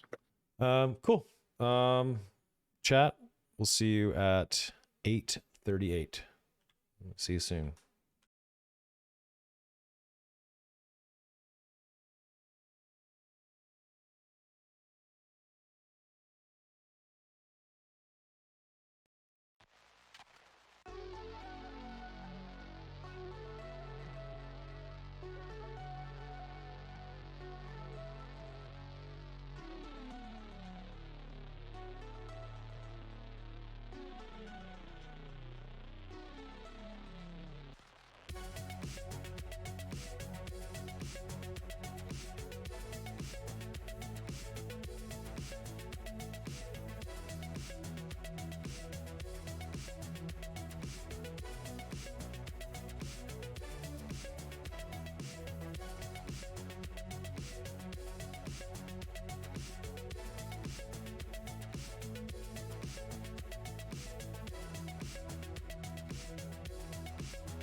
All right. What is up, folks? Hello.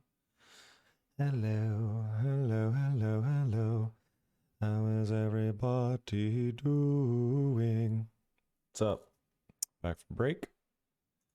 Hope you guys had a lovely break. Yes, I do. Chad, what'd you guys have for dinner? What'd you guys eat for dinner? I had In-N-Out, as you guys recall. And you know what? I don't know if it's the cheese on the burger or what, but my God, it is making me, it's like fucking on my throat. I've been like clearing my throat non-fucking stop this entire session because I don't know what the hell's wrong. It's weird. What'd you guys eat? Tell me. I want to know. As I stall for time, as I try to fix this little thing right here. It's 15:11. Save. There we go. Stalling for time.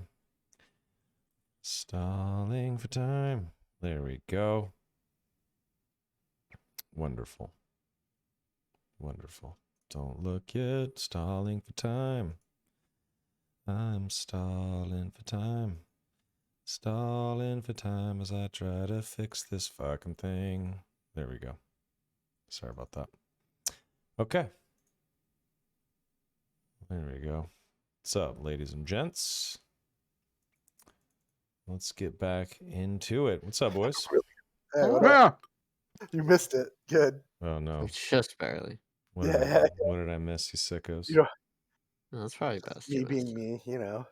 Hmm. Dude, I was actually concerned that you were like upset with me about the room thing because Alan was confused. Why would I be upset? Not at I all. I don't thought you know, were I don't know. RPing. Yeah. Yeah, but that I was thought like, that no. was just Dell being Dell. I thought that was great. Yeah.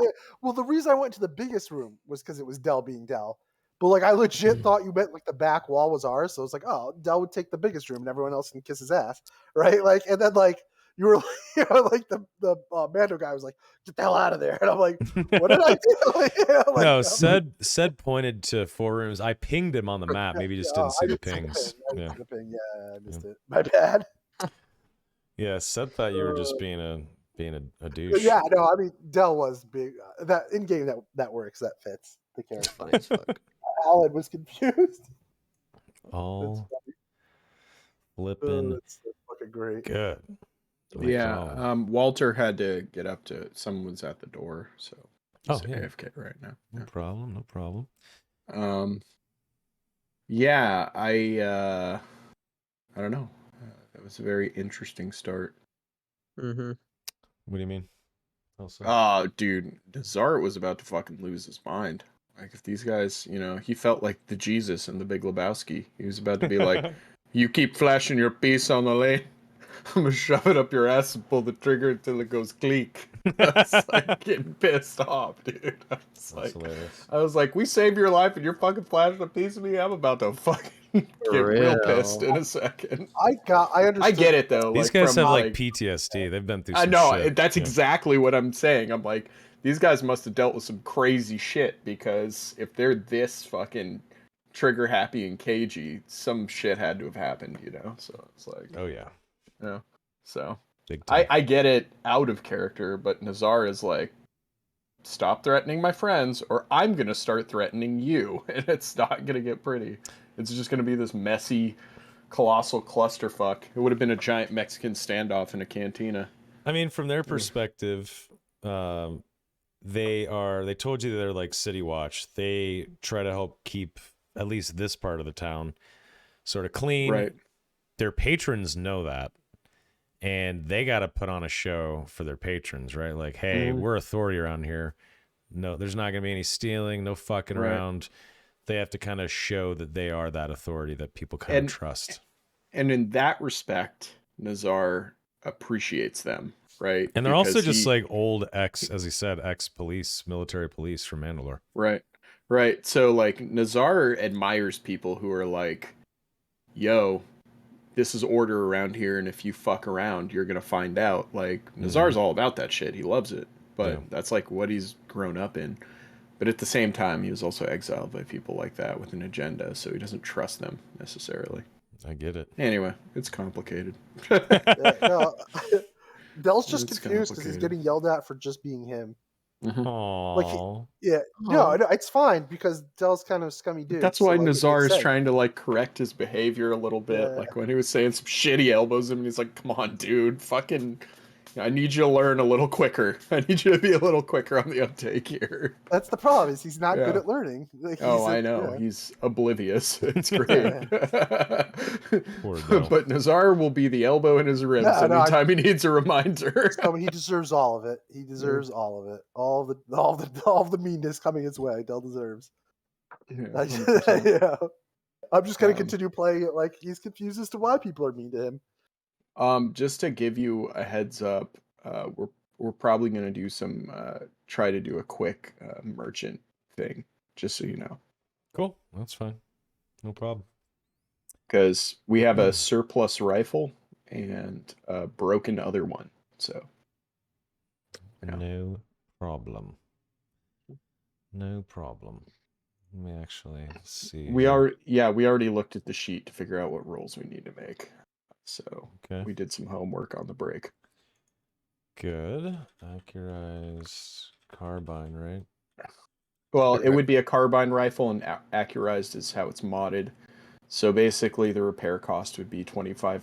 It depends how he rolls, but Yeah. it's 20. Or no, it's 20 for selling the rifle. It depends how he rolls. For repairing it, it's 25% since it's only damaged one step. 25% of the cost, and the cost is 850 on a carbine. So Well, it's like 212, 213. I trust you, boys. We can talk about that in a little bit. Yeah, 100%. Let's see here. I'm just waiting for So- Walter to get back. Yeah. It's all good. We can wait. Oh Let's see shit. here. Okay. God, I gotta clean my office. It's a mess. So it was a Westar 35 blaster pistol and a Westar, or was it just an accurized Accurized carbine, I believe you said. carbine? It's not a Galar, or it's not like a Mando carbine. Mm-mm. That's the Westar pistol that Dell has. Right. Yeah. I'm back. Right. Which I right. think are it's like the pistol that Pre Vizsla is using in and all the Deathwatch guys use in Clone Wars. That's right. Because they don't have the Westar. guns from the Mandalorian in there, though there is a sheet that has that stuff. I can send you the PDF for equipment from the Mandalorian. That's from only 30 years ago or whatever, or 40 years ago. So Okay. it's all Why can't I statted out and shit. Find the accurized carbine. It's weird. Looking on the FFG Yeah, I'm site, not sure. having trouble finding it. I'm pretty sure it's just a carbine rifle that has accurate on it. I guess. It's weird. It's not a big deal. Let's see. Accurized.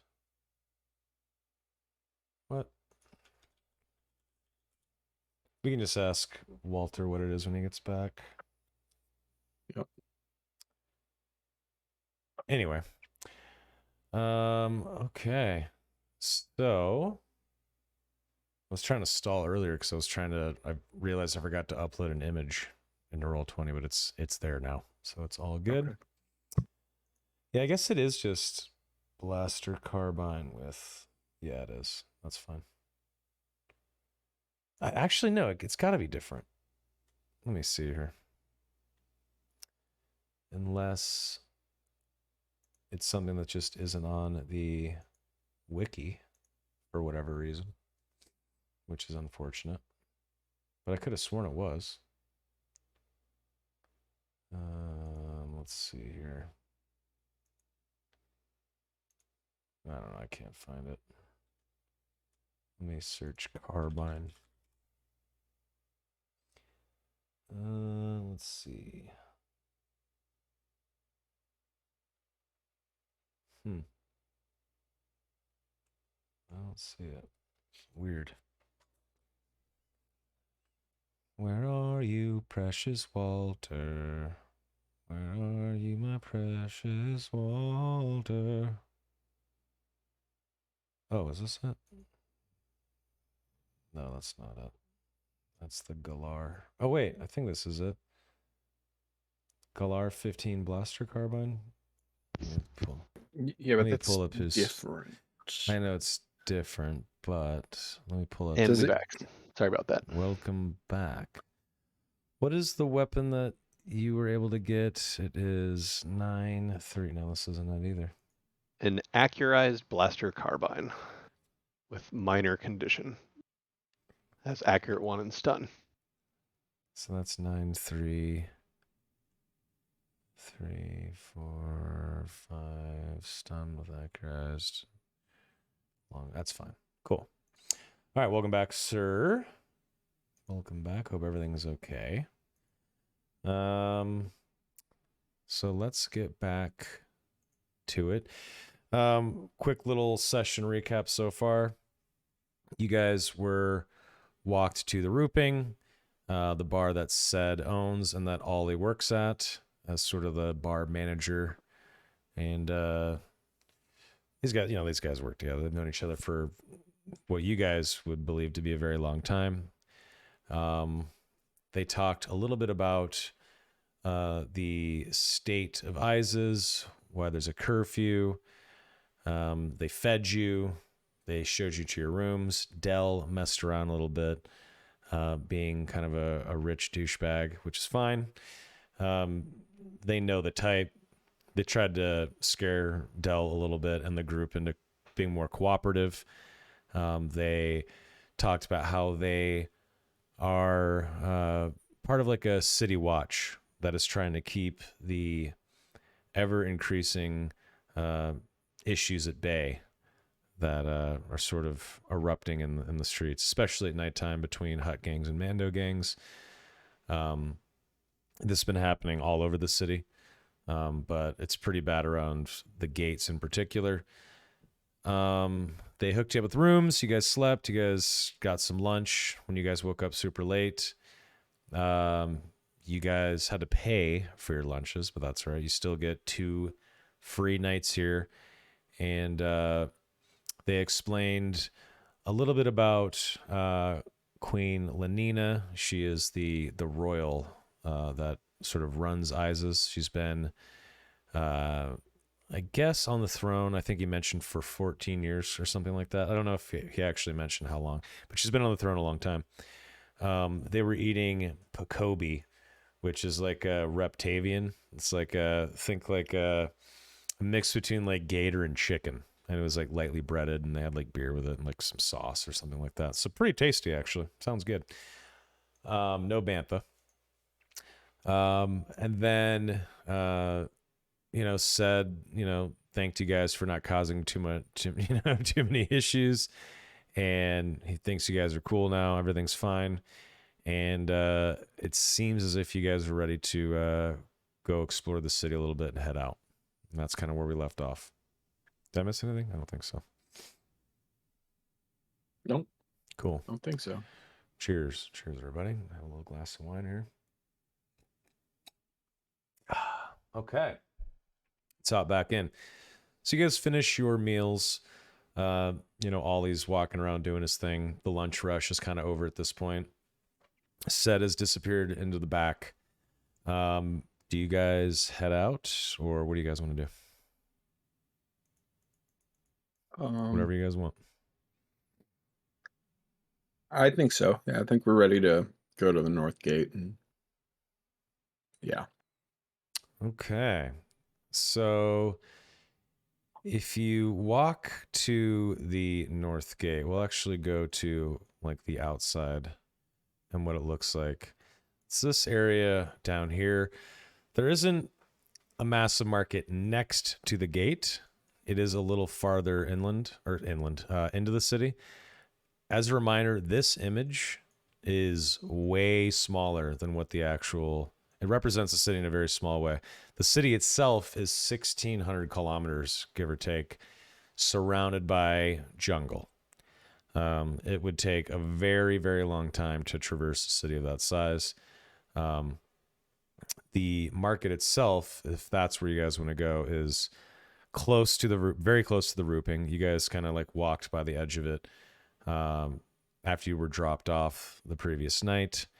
If you do go to the gate, you can see very transient, lots of people in and out, especially during the day. You actually see that the train system is running, and you see trains constantly going in and out of a controlled sort of I guess, tunnel of sorts or opening in the wall that is shut closed every time a train comes in and out. It's an automated system. You see lots of people on the trains coming and going. Do you actually want to explore around the gate, or do you want to go toward the market area? I think Schnez would have probably steered more towards the market, trying Okay. to find both a droid vendor and then somewhere he could get his weapon repaired. Okay. Anybody else? Del's just gonna follow these guys. They've been the nicest Same. to him since he got on this planet, and he doesn't know anyone else. Okay. Yeah, I don't need anything, so I'm just coming with. All right. So you guys head toward the bustling market. Please ignore the giant palace in this image. It's the best image I could find that kind of represented a marketplace, besides a place where you can actually move your tokens around, which also exists here in Roll20.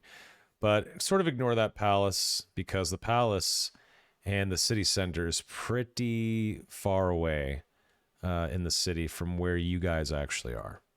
So just keep that in mind. Where the execution happened, I forgot to mention that there was a Hut gang member that was executed publicly that they watched on a silent screen on the local HoloNet.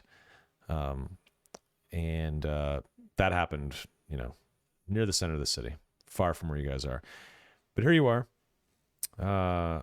in the Isis Market. It is bustling. It is way cleaner, and the city is way nicer than the sort of ghetto-ish area that you guys were in. And it's not like the area you guys are staying in where the roofing is all that bad. The roofing itself inside is kind of like a dumpy Irish pub, but the streets are relatively clean. It feels pretty safe, very safe actually during the day. There's a lot of people out, mostly humans, but you see Ithorians and Twi'leks and various other races. Very human dominated though. You see droids walking around. A lot of people are just walking. And you see the occasional speeder or like transport or something like that, but it just seems like a bustling normal city. And it's quite busy in the market area at this point. By the time you get there, it's around 2 p.m. So it's the last sort of few hours before shops and merchants sort of close up for the day to go eat dinner and then abide by the curfew. So we've got a couple of hours before curfew then. Yeah, you guys can mill around, do your thing. Anything in particular you guys want to do as a group? Any individual things? Let me know. Like Schnez would turn to the group and say something to the extent of, Well, gentlemen, as you know, we were able to procure a carbine yesterday that could use a little repair. I'd be interested in trying to sell this rifle to be able to repair and use that carbine. If anyone sees a weapon dealer or repair shop, please let me know. Yes, of course. And if you need help talking to anyone, I'm more than I love a good deal.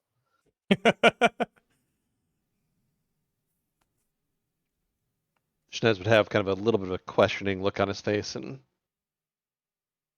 look back at Del and say, Yes, I may. We can see and test your skills. It's nothing better than a good haggle, if you know what I mean. Oh, I do know what you mean. I just realized I don't have the Discord chat overlay on. Sorry about that. There we go. All right, so interested in finding a place to buy or repair blasters. I'm sure you guys can find something if you look hard enough. Anyone else have any plans that they want to do? Nazar doesn't really have an agenda right now. So, Okay. no. No problem. That's fine. Let's see here. So, let's see.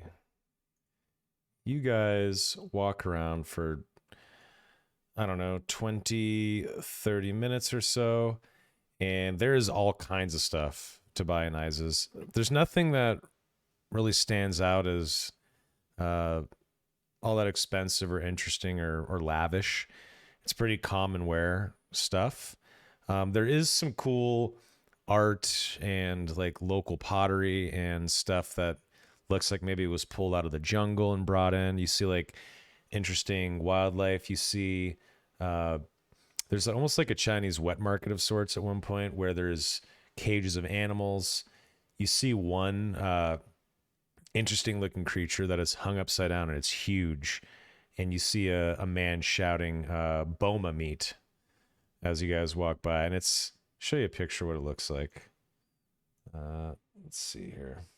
You essentially see, if you guys are watching the stream, this thing hung upside down and this dude is like hacking off chunks of it to people. Jesus. And you also see big cages of Pacobis, which is like the Reptavian sort of thing. And this is what they look like.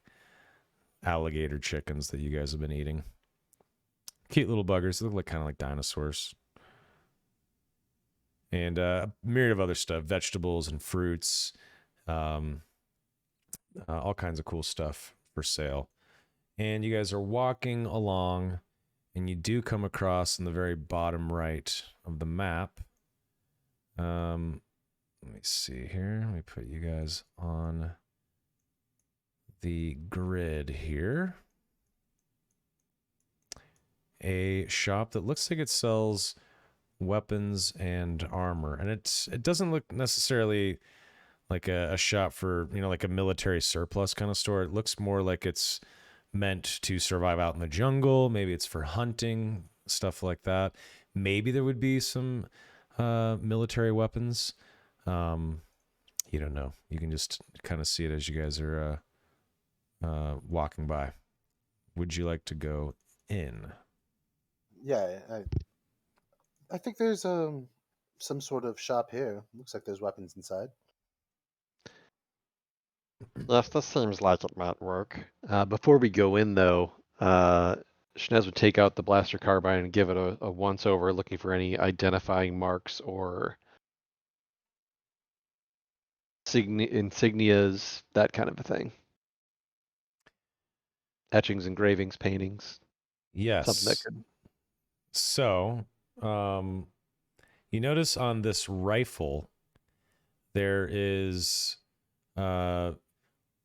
what looks to be like maybe a tag at the very ass end of it, like the butt of the blaster rifle at the end of the stock.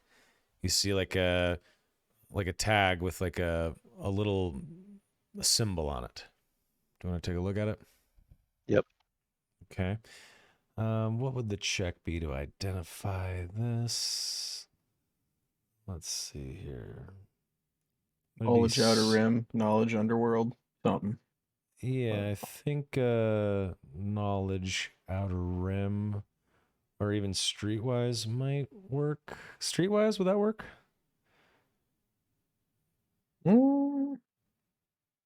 Streetwise is more like how to talk to gangs and how to okay. like I feel like to so, like know depending on- where they operate and stuff like that. So like if you're trying to check out like an insignia or something, it'd be like maybe Knowledge Underworld, considering they're a gang. Yeah. Yeah, do that. Knowledge Underworld. And it's Yeah, at what a difficulty? It's at a 2P.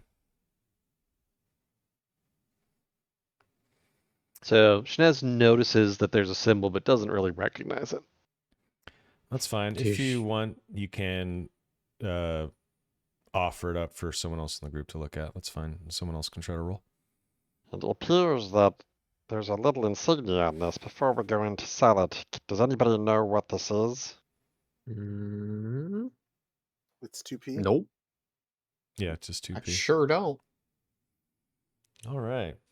Yeah, Del, you take a look at it after Gideon. Gideon just kind of shrugs, and you can see that it is some variant and sort of maybe older visual indicator of something Mandalorian related. Of Mandalorian descent or something like that. It's a bit older though. So I Okay. don't know if anybody would necessarily know it right away. Okay. Shnez will go ahead. It's like more like, it's not like it's carved in. It's like almost like a sticker. Like you can scrape it off, you can keep it on. It's kind of up to you what you want to do with this. Like I mean, if it's easy to scrape off, I'll You can definitely scrape do it that. off. Yeah, you easily scrape it off. It's without issue. Okay. Anyone else want to look at anything else? You guys good?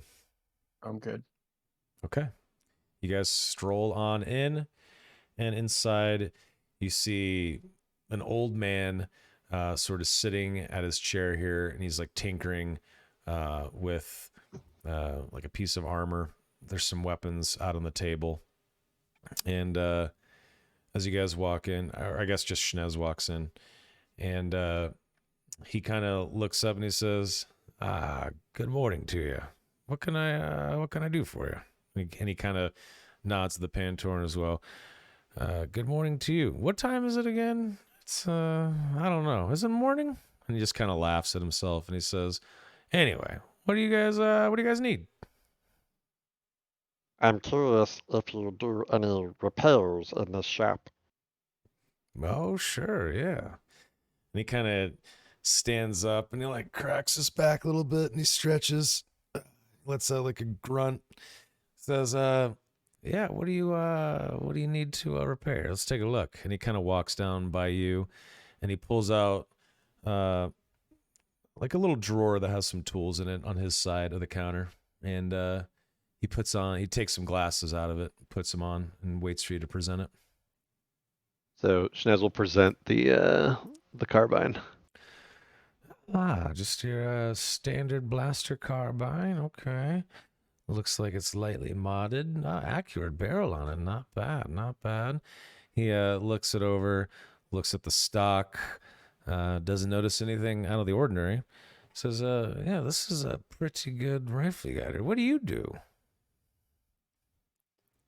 I'm a bit of a hunter, if you will. I'm a bit of a hunter myself. Haven't been out of the walls in a while. I miss it though. Just in last night, looking for some good sport, if you will. Oh, there's plenty of good sport outside the walls, let me tell you. Don't get yourself killed though. And he kind of just laughs, and you see, if you pay attention, he is missing one of his legs, and he has like it's not quite a cybernetic leg, but it's like, a mechanical leg that can help him walk. Prosthetic. Yeah, it's a prosthetic. And he just kind of laughs, and he starts looking at it. He tinkers around for a few minutes, says, "It just seems like there's some wear and tear here. I could probably fix the trigger guards a little bit loose, which would probably make this puppy a little inaccurate." He starts to work on it without telling you how much it costs. This guy's kind of old and spacey, and he gets about halfway through repairing and he said, "Oh, you got to pay. Yeah. And you guys said you looked up how much it costs. It's 25% of the cost, right?" Yeah, it'd be about Yes. 212, 213 credits. Yeah, so let me see here. It is So 212. So he says, this will be about 200 credits. I Well, know that's it's a little pricey, but I have some parts in the back. I can easily fix this up. I'll look at Shnez. Do you want me to negotiate, or do you have this? It's 200 credits. Seems a little steep to me for such minor repairs. Wouldn't say it's minor. Eventually, you're gonna put so much wear and tear on this that you're not gonna be able to engage the trigger properly. You got some issues with the guard here. It looks like it's a little bit loose. The mechanism itself is a little bit loose. I don't know what the hell you've been doing with this thing, but too much more wear and tear could lead to the trigger potentially falling off. So you're gonna need like a new bracket here, and he starts kind of grinding and like pointing at stuff. With parts and labor, it's about 200 credits, son. So Schnez will look over at Dell. Are we trying to trade? Dell say to Schnez. He kind of looks at you guys, sees you guys talking, says, I know. You guys want a deal. Everyone wants a goddamn fucking deal in this damn town. He kind of like mutters under his breath. And then he Yes, just... we're here to negotiate in good faith. I just talking to my associate here to see which way we're leaning. Oh, very well. We'll be right back. He goes to the back to actually get the parts, just in case. And he disappears for like, I don't know, 2 minutes. Let's call it 2 minutes. Do you wish to sell your old weapon? Well, I don't feel like I have much of a choice in this scenario, as it's really the only valuable thing I have. All right, well, hand it over, and we'll see what we can get. So Schnez takes out the rifle that he has, but doesn't hand it to Dell. He just kind of puts it and holds it out in front of him, resting partially on the ground. Fair. Okay. No problem. And what was the blast you had before? Standard blaster rifle. Blaster rifle FFG. All right. New value on that's about 900. Okay. And then resells like half, right? Well, it depends how we roll. It depends on Yeah, the it depends. negotiation roll. That's right. Okay. He comes back out and he's got like a little box with a couple of boxes with different parts, and he puts it on the table and he says, "Well, these are your parts here." And, oh, what's this? And he Well, we have a trade. We have this simple blaster rifle. We trade this for credits, and then we can pay you out of that. well, that is how business works. And he kind of grabs at the blast rifle and he says, "This isn't as good as your carbine, but this looks pretty new. Not bad, yes. not bad. Brand new, in fact." Oh, brand new." And he kind of looks over and he kind of squints at it and he says, "I don't know about brand new. This has definitely been used before, but I like your style." And he kind of laughs and winks at you. And then he says, "Well, let's do business then, gentlemen." All right, we're thinking discounted 650 credits for the blaster rifle. Go ahead and give me a really easy roll. That doesn't seem that bad for this guy. Purple then. 650 plus the repairs. Say again. 650 plus the repairs. Oh, you want okay. So let's see here. What would the check be? Is this Negotiation. It is a legal item. Yeah, negotiation's fine. That is a pretty good deal for you guys. So go ahead and roll me a 4P negotiation. Okay. I'm going to downgrade the difficulty using congenial. Okay. I'm going to suffer a point of strain. Which makes it a 3P. Yep, no problem. Cool. Great. Go for it. Fuck. All right. No. So I think he's going to deny that outright, but because of my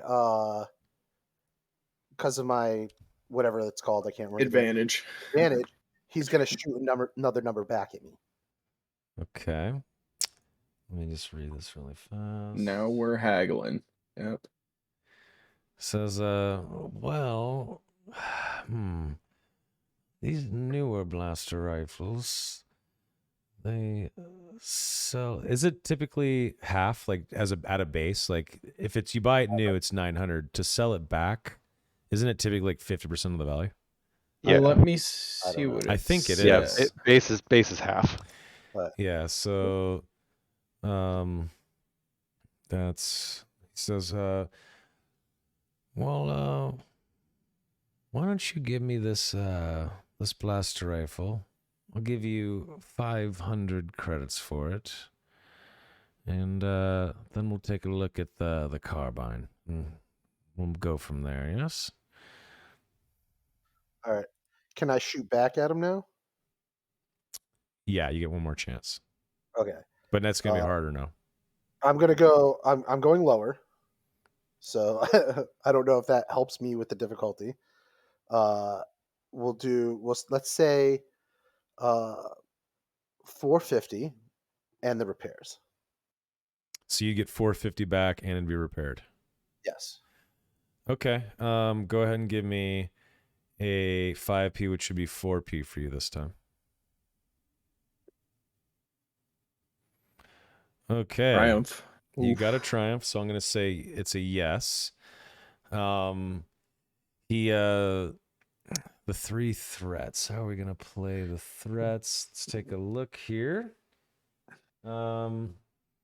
He says, you guys are always trying to haggle me down. You, him, everyone out there. Always trying to get a fast one off on the old guy. I'm not dumb, you know, but that's fine. Why don't we just call it, you said you wanted 450 back? Yes. We'll give you 400 back. I'll repair it and then get the hell out of here. All right. Sounds like a good deal. 400 and the repairs.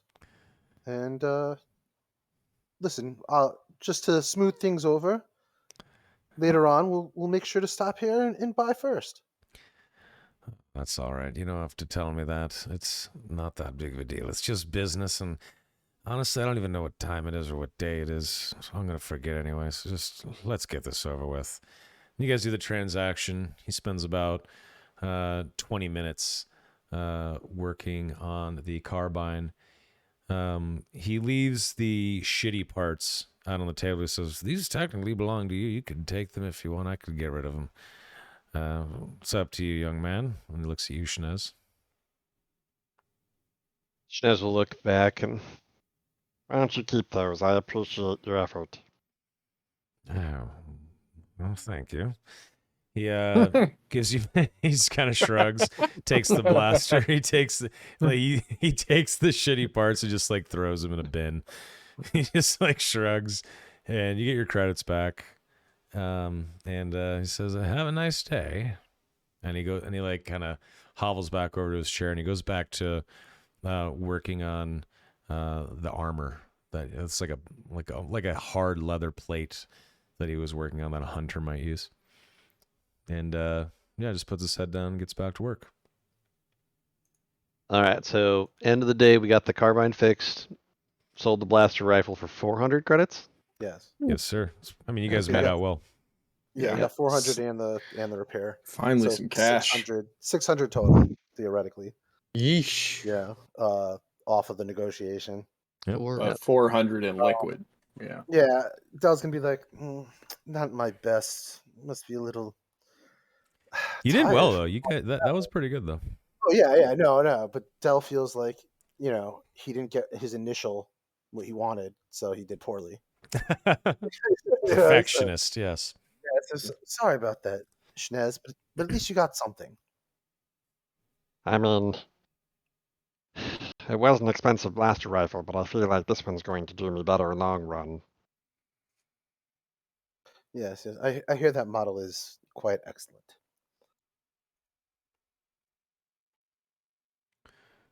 And then, anyway, I suppose we should maybe ask around and see if we can't find out information about these. What were they called? Hut gangsters? You know, the ones that ran away like cowards. Yes, yes. We could look into that. Does anyone know anyone here? Possibly make that easier. Well, we only know 2 people, and they don't like us very much. And they don't like sharing info either, it seems. Hmm. I suppose we could ask some of the merchants here in the marketplace, and Well, maybe they know, maybe someone's been robbed or accosted by these brigands. just remember, I'd be careful throwing the hut name around. Maybe a story to go with it. Oh, these ruffians mugged me, and he said, "Pay up for the huts" or something like that. Just Yes, that is what you are good at. I'm not particularly good at that. all right. Well, let's find some people. Just All gonna right. kind of look for some shady-ish motherfuckers, I guess. Okay. So while we're walking around, Schnez will still be kind of looking for a droid vendor, somebody trying to maybe offload some droids. So how far into the market do you guys go? Do you guys like go deeper into the city? Deeper into the Yeah. market? Like the marketplace is quite big where you guys are at. Right. So just to give you a little more context, you guys wouldn't know this, but there's 4 main gates in the city. You guys are near the north one. There are giant markets close, like within a mile or two within each gate. And then there's a much bigger central market, and then different districts of the town. But the northern gate is pretty much the biggest transit one because of Casaltu Station, and because there is so much foot traffic and so many people, it can be busier, but it's also the most run down looking one. Whereas the farther south you go, it gets way nicer, and those are like where nicer merchants and more expensive shit is sold. But the north is a pretty significant market. Everyone in the city knows of it. And there's a lot to be seen and had and discovered in the north. But if you guys decide to walk around, just let me know. You guys can start looking around. Another thing we might try, gentlemen, is asking the city guard if they've had any altercations with these gang members as well. Yes, throwing Sed and Ollie's name around might help with that too. Indeed. All right. Oh, so do we want to look for? I don't know, unpleasant types or criminals. Unpleasant types meaning the guard. Yes. Well, I imagine in a city with such rigorous lockdown, the guard should be everywhere. Yeah, as you guys are sort of looking around, you notice there's a couple of guards standing at like a far end of one section of the market. What was the name of the Mando son? Horace, I believe he said. Mm-hmm. All right. Looks exactly like him, apparently. Just younger. Was it Yeah, Sed so a or- dreadful-looking boy with a sour attitude. yeah, Sed or Ollie? Ollie. All right. They look the same to me. I don't know. The main one. Yes. All I've looked at so far is a blaster pistol. I don't.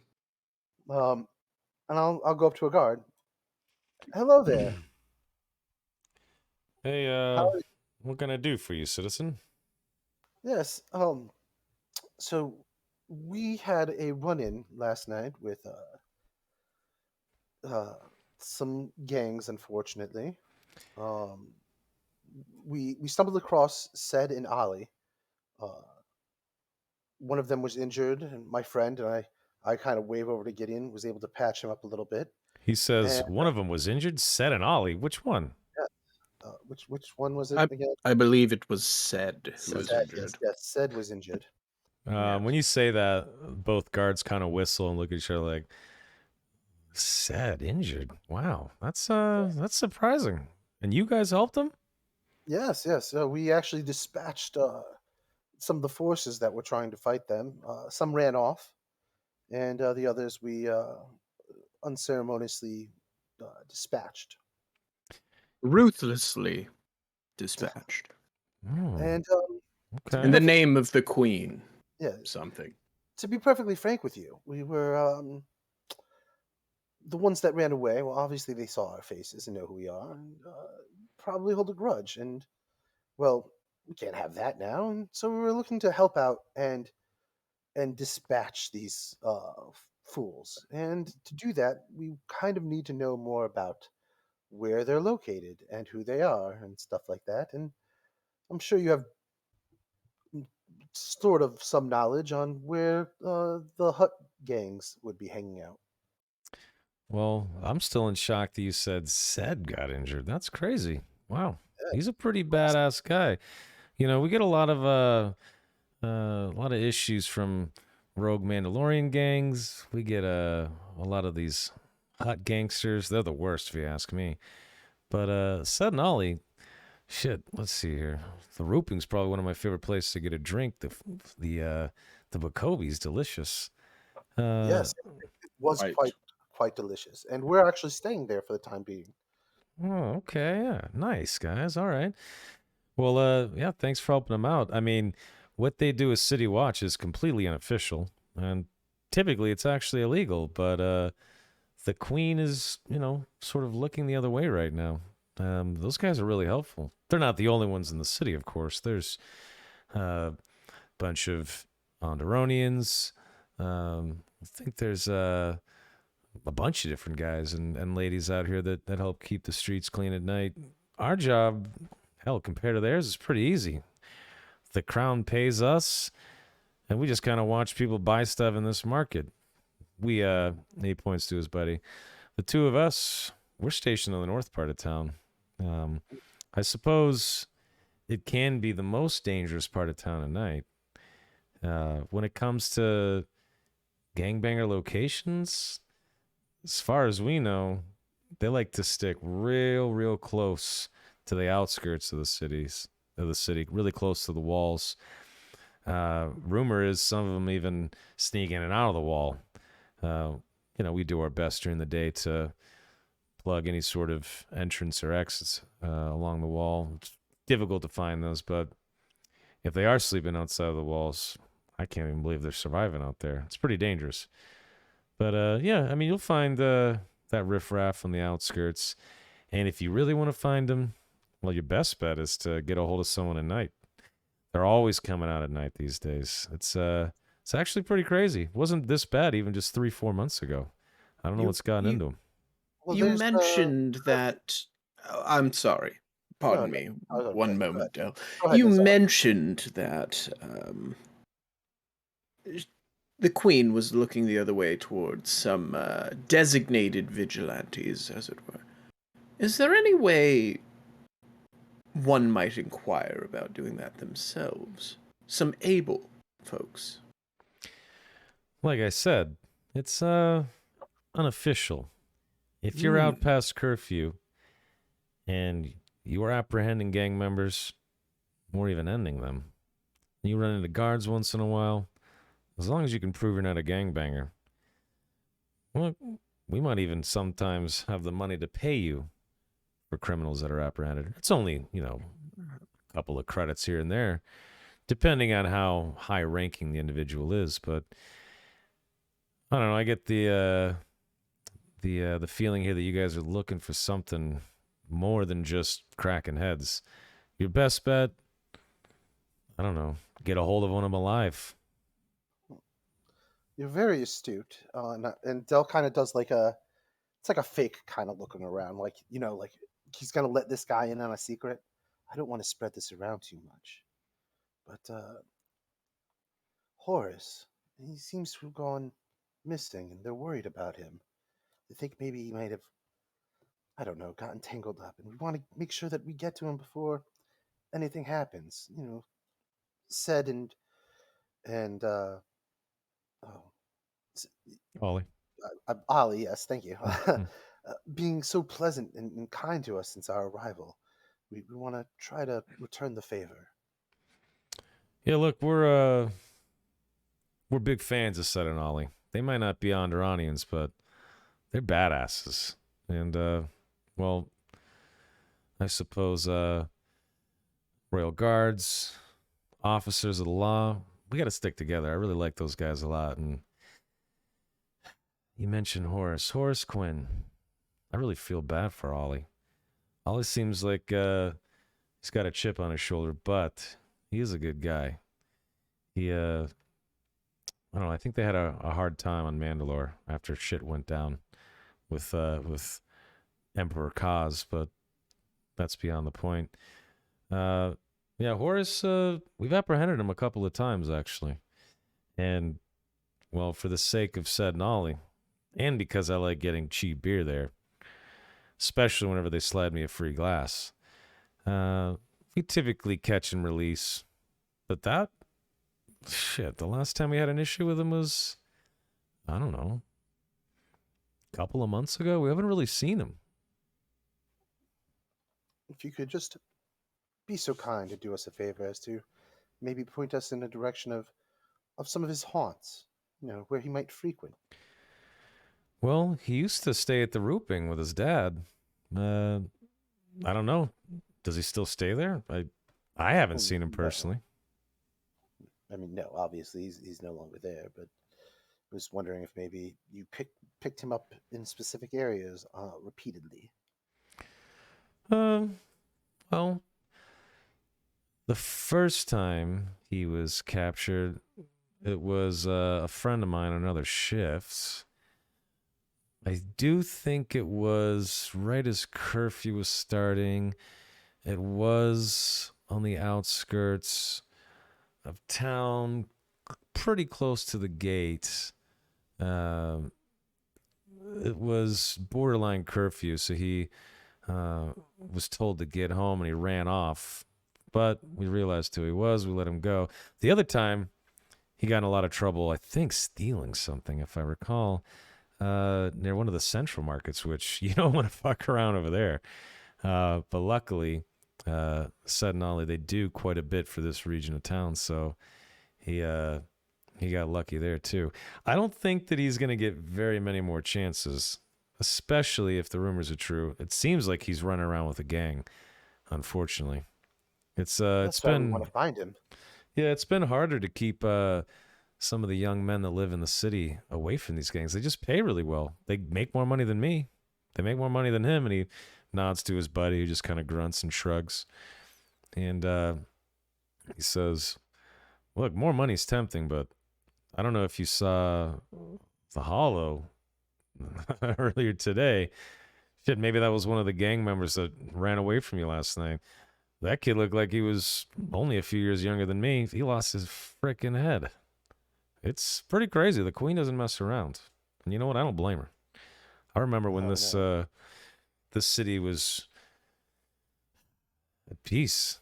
I mean, we have a long history of some pretty insane things. At least that's what we're taught in school. We had those crazy Force wizards here at one point. We've had the Empire marching down our streets.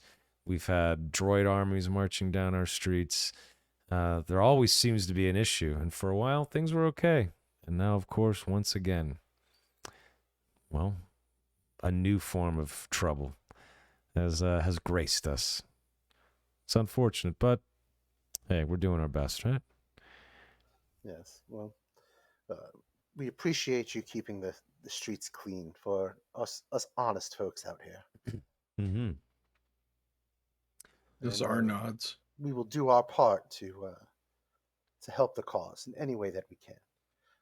But if you'll excuse us, we must go and obviously take up the search, and we don't want to be caught out too late after curfew, considering we're still new here and most of your comrades will not know of us yet. And I don't want any unfortunate circumstances. Yeah, very well. Well, hey, a friend of Sed and Ollie is a friend of ours. Welcome to Isis, gentlemen. And as you guys are kind of saying that, Schnez, what are you doing right now?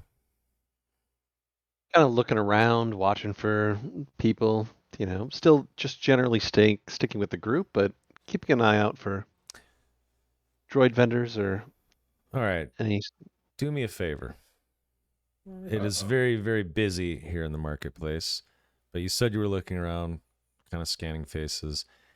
Give me a 4P 1 black perception check.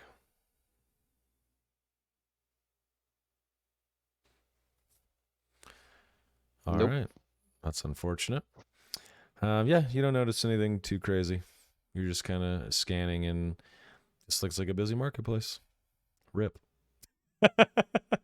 Mm-hmm. Hard All right. check, but yeah. It is hard. I mean, the reason why it's hard is because there is a shitload of people. And how Right. tall are you, Shnez?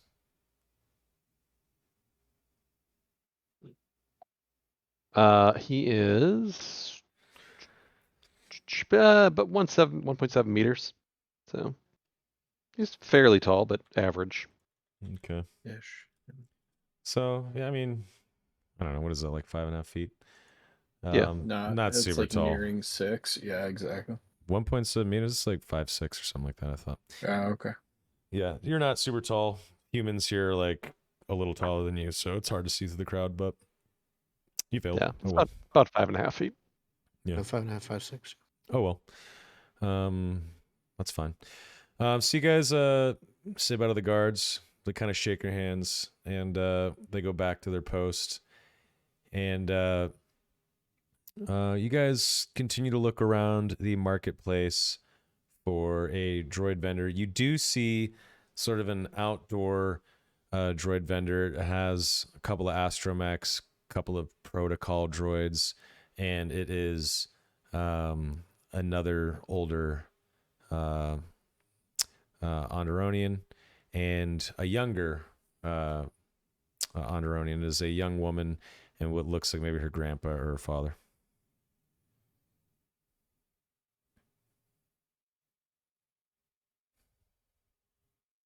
Schnez, I think these are the droids you are looking for. Yeah, Schnez just kind of look around for a little bit, and doesn't seem super impressed with what he sees right now.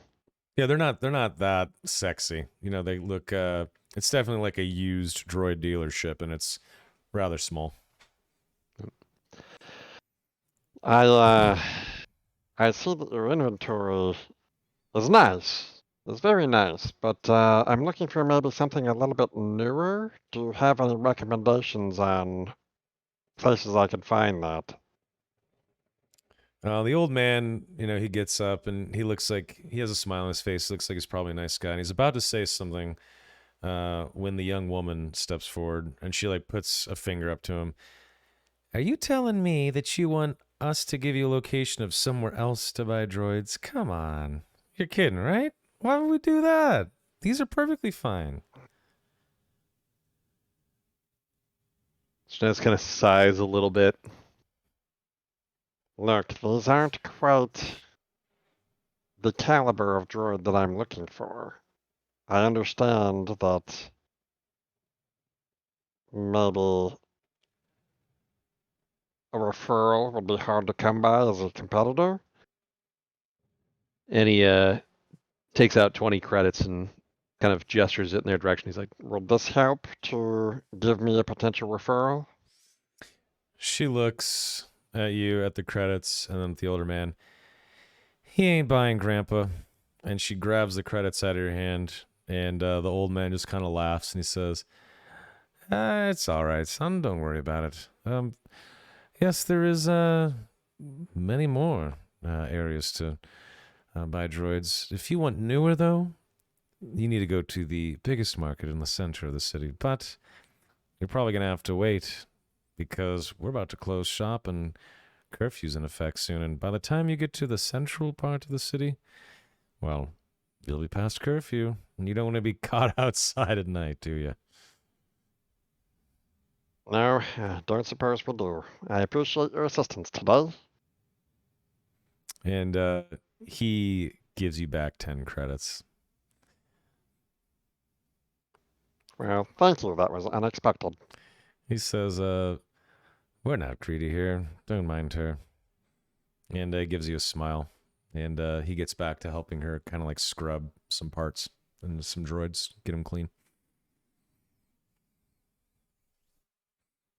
All right. Well, gentlemen, I don't think today is going to be successful. Do we want to head back to the grouping to call it a night before curfew, or are you feeling a little more dangerous?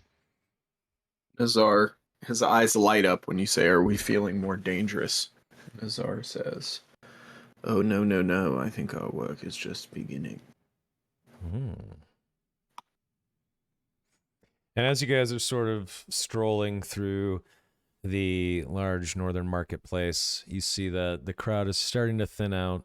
You see guards like gesturing to people, and the guards are pretty friendly actually during the day. They're not so bad at all. People are laughing. They're all sort of being very cordial. You see more of the empty carts and the less busy merchants kind of calling it a little early. They realize they're probably not going to get any last minute business as the crowd disperses. So you see everyone's kind of closing up shop, and you hear like various guards shouting that curfew is going to affect in 1 hour as they start shouting. And you can see that the sun's starting to set a little bit.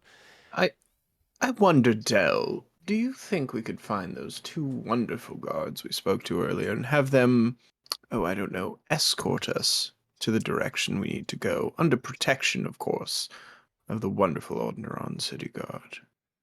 I could always ask, of course. I think I remember the stall they were at. And they'll start heading back in that direction. When you go back there, they are not there anymore. Fuck. Sorry. The guards are essentially like clearing the streets. They want any good MP or security guard. They don't want to be scrambling, just probably like restaurant staff. They want to start shutting down as early as possible so that when it is closing time, they can go home relatively soon after closing time. Sure. So everyone's just kind of like dispersing. All right, I'm going to look back over at Del and say, well, why don't we head back, but on the way, make a detour, if you will, towards the walls near the gate. We have an hour left. All right, sounds good to me. Gideon, Shnez, sound good to you? Shnez nods. Sure. All right. Okay. So you guys start walking back toward the gate. You guys actually walk past the little neighborhood where the rooping is, and you head back toward the gate area. At this point, there is very, very few people walking around. You see guards in the distance down certain roads, but that's really it. What are you guys looking for? I'm trying to see if unsavory types are starting to, well, not necessarily set up shop, because that's not how it works, but if there's any people that look like they're not so concerned with curfew at the moment. It's not curfew yet. You still have 25, 30 minutes before curfew hits. There's still a little bit of daylight. It's the sun's still in the sky. It's going down, right? There's still light, but it's not dark out. It's not curfew yet. Definitely not. It seems pretty normal. Just you see like some people like grumbling about the curfew, like some people, like especially younger kids that have maybe like a bottle in their hand, or younger folk that are like kind of pissed, like kids playing. They're kind of pissed they have to go in. But beyond that, you don't notice anything really abnormal yet. I mean, because technically speaking, you can still be out on the street. Right. I think Nazar is then going to look around and say, maybe we should head back to the grouping, and when things get later, we can leave and then insist that we are doing Ced and Ollie a favor since they were hurt the night previous, and we are doing their watch for them. I agree to this. We do have names to drop now, gentlemen. Okay. I appreciate the idea. Do we want to overuse those names? I would just be maybe a little bit cautious. Shnez people everywhere are just tools to be used and discarded when they are no longer useful. Dell is just nodding along to this. Yes, we Schnoz- shall use it until there is no more use for them to be had, and then after that, if this planet has nothing useful for me, I shall do what I always do. Find somewhere else to go. Schnez just takes note of that comment. That's funny. Okay. Do you guys walk back to the rooping? Yes. Well, I start walking back. Okay. Anybody else have anything? No, I'm going back. Maybe a little slower than everybody, but I'm going back. Okay. With just a few minutes to spare, at this point, it's pretty dark outside, and you guys get back to the rooping. And as you guys are walking in, you're seeing sort of the last couple of patrons kind of stumble out drunk as they're trying to rush home. They only have about 5-10 minutes left. And you see Ollie kind of washing glasses behind the bar. And you see Sed come out from the back to sort of do a little walk around the bar to make sure, nothing was stolen, that, he can help with bussing some of the tables. And they see you guys walk in, and they give you a greeting.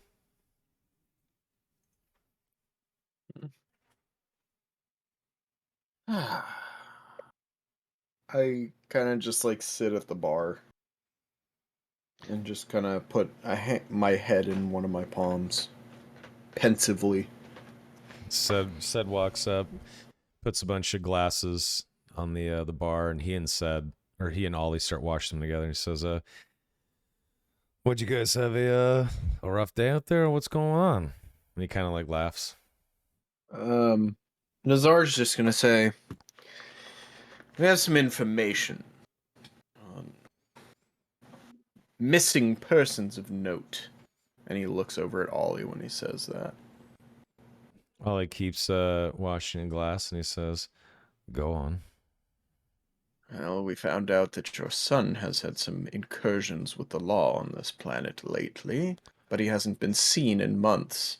However, we may know where those he has been palling around with, for lack of a better term, may frequent in the evening hours. And we were wondering if we could ask a most generous favor of you, which would be to take your shift on the streets this evening in your name. They look at each other, and Ollie says, "By all means, we go out every night. I only get 3 or 4 hours of sleep a night, and this one's not going out." And Sed says, "Yeah, I'm probably gonna take it easy. This thing still fucking hurts." And he points at his gut, and then Ollie says, "And I know my boy's been arrested a couple of times. We I don't know. I suppose you could say we're useful around here. And we know a lot of the guards.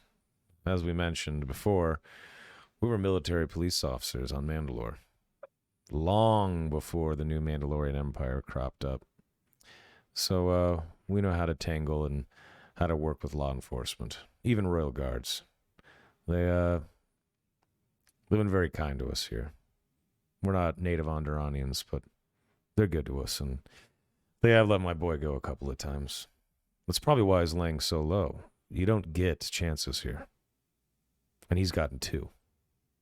Nazar nods. And he says, well, I just wanted your permission before we go banding about the town after hours. I think we could really... And he chokes back before he says this because it's hard for him to say. And he says, make a difference here. Sed says, "Yeah, I like that. That's awesome." And then Sed looks over your shoulder and notices that there is a couple of drunk guys passed out in one of the booths. And he says, "What the hell, Ollie? You missed a couple." And he starts to walk from behind the bar. And he's yelling at the 2 men to get up. And they kind of start stirring, and he stands here on the stage. yells at these two old geezers to get out. He says, "Hey, you two are going to be past curfew in about 30 seconds. Get the hell out of here." And they kind of stir, and he stands there and watches. And as they start to walk toward the door actually blows open. And a hail of blaster fire kills the two patrons as they're walking toward the door. And you see a droid start to walk inside, and you hear voices behind the droid. And this droid comes marching in, firing up its blaster and shooting all kinds of stuff. Tables, chairs, the wall. It is just firing indiscriminately. And you see this droid in the distance. And the two men, the two drunks, fall dead in front of the droid. And the IG droid, its head scans and it stares right at you guys at the bar. And it raises its arm. And that is how we're going to end this session. Oh, what Nice. the fuck? Nice. This George wants to get fucked up. Yes. All right. Nice. Nice. Yes, Nice. sir. All right. That was I thought you guys were going to ask other types of questions. I had prepped other stuff. This is only my second time really jamming besides one shot fucking, I don't know, 9 years ago. It is interesting trying to prep for certain things and then just having to run with other things. Like it is fun. Mhm. It's like what's the word? It's frustrating. Yeah, I was sometimes, I was 'cause gonna you're say like- frustrating. It's not quite frustrating because it's fun to improv. But yeah, as Horak said, you have to brush up on your theater skills. You have to really roll with it. So if you prep one thing and they don't do that thing or talk about that thing, you just kind of have to roll it, and which is fun. Or It is succeed in good. the role. Or succeed Right. on rolls. Yeah, but you'll get other chances, of course.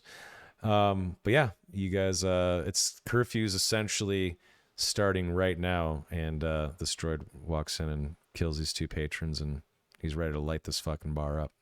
That's where we end. But Well, he's gonna have to go through us. and don't forget, you did hear voices and shouting behind this droid. Yep, I remember. Okay. Let's see here. I think trouble came looking for us. Oh yeah. Seth and Ollie are known gentlemen around these parts. And if you recall, you did let some people get away last night. We did. Okay, so we need to vote for the session MVP. So why don't we do that right now? Create the poliest of polies. Who was the session MVP? Excellent. Let's see here. Bam. Bam. Bam. And bam. There we go. Create poll. Chat, please vote for the session MVP. Dell, you used a Destiny point earlier, but you won MVP last week, so you actually Yeah. shouldn't have used the Destiny point on the pool, but that's all right. You guys didn't end up I using it anymore. didn't. I He didn't. didn't. Oh, I didn't use good. Okay, great. Perfect. Perfect. All right, here is the poll, ladies and gents. Please go ahead and vote for who you believe the MVP was. Oops. There we go. Go ahead and vote it up. Vote it up. I don't think we're gonna get a lot of votes. We didn't have very many folks watching tonight, which is totally fine. It's all good.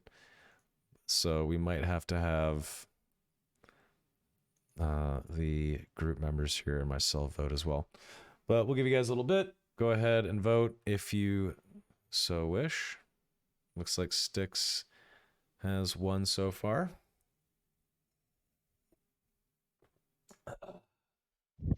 All right. Why don't we all just vote? It's fun. I am going to vote for Sticks as well. I know who I'm voting for. Okay. I don't think we're going to get much out of chat tonight, which is totally fair. It's not a problem. I think Sticks is our MVP this go around. Congrats to you, Mr. Stixilus. Stickless. Stickless. All right. Stickless. I'll take it. Sticks is our MVP for episode 2. Wonderful. That's great, because if I have to knock out some bitch next week, threaten him for information, I'm gonna do it. There you go. See what happens. Excellent. Okay. You guys all get 15 experience. Yay. Congrats. Nom nom nom. Let's go. Delicious XP. And shit is gonna get nice and spicy right off the bat next Monday at 7 p.m. PT. That is March 20th. We will be live. So make sure you guys come out for that. This is more of a chill RP heavy session. I hope you enjoyed it, chat. I hope you guys enjoyed yourselves tonight. Brave Warriors group members. And we will see you guys next week on the 20th at 7 p.m. PT for episode 3 of Star Wars Shattered Frontiers.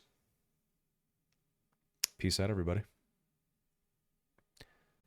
Goodbye.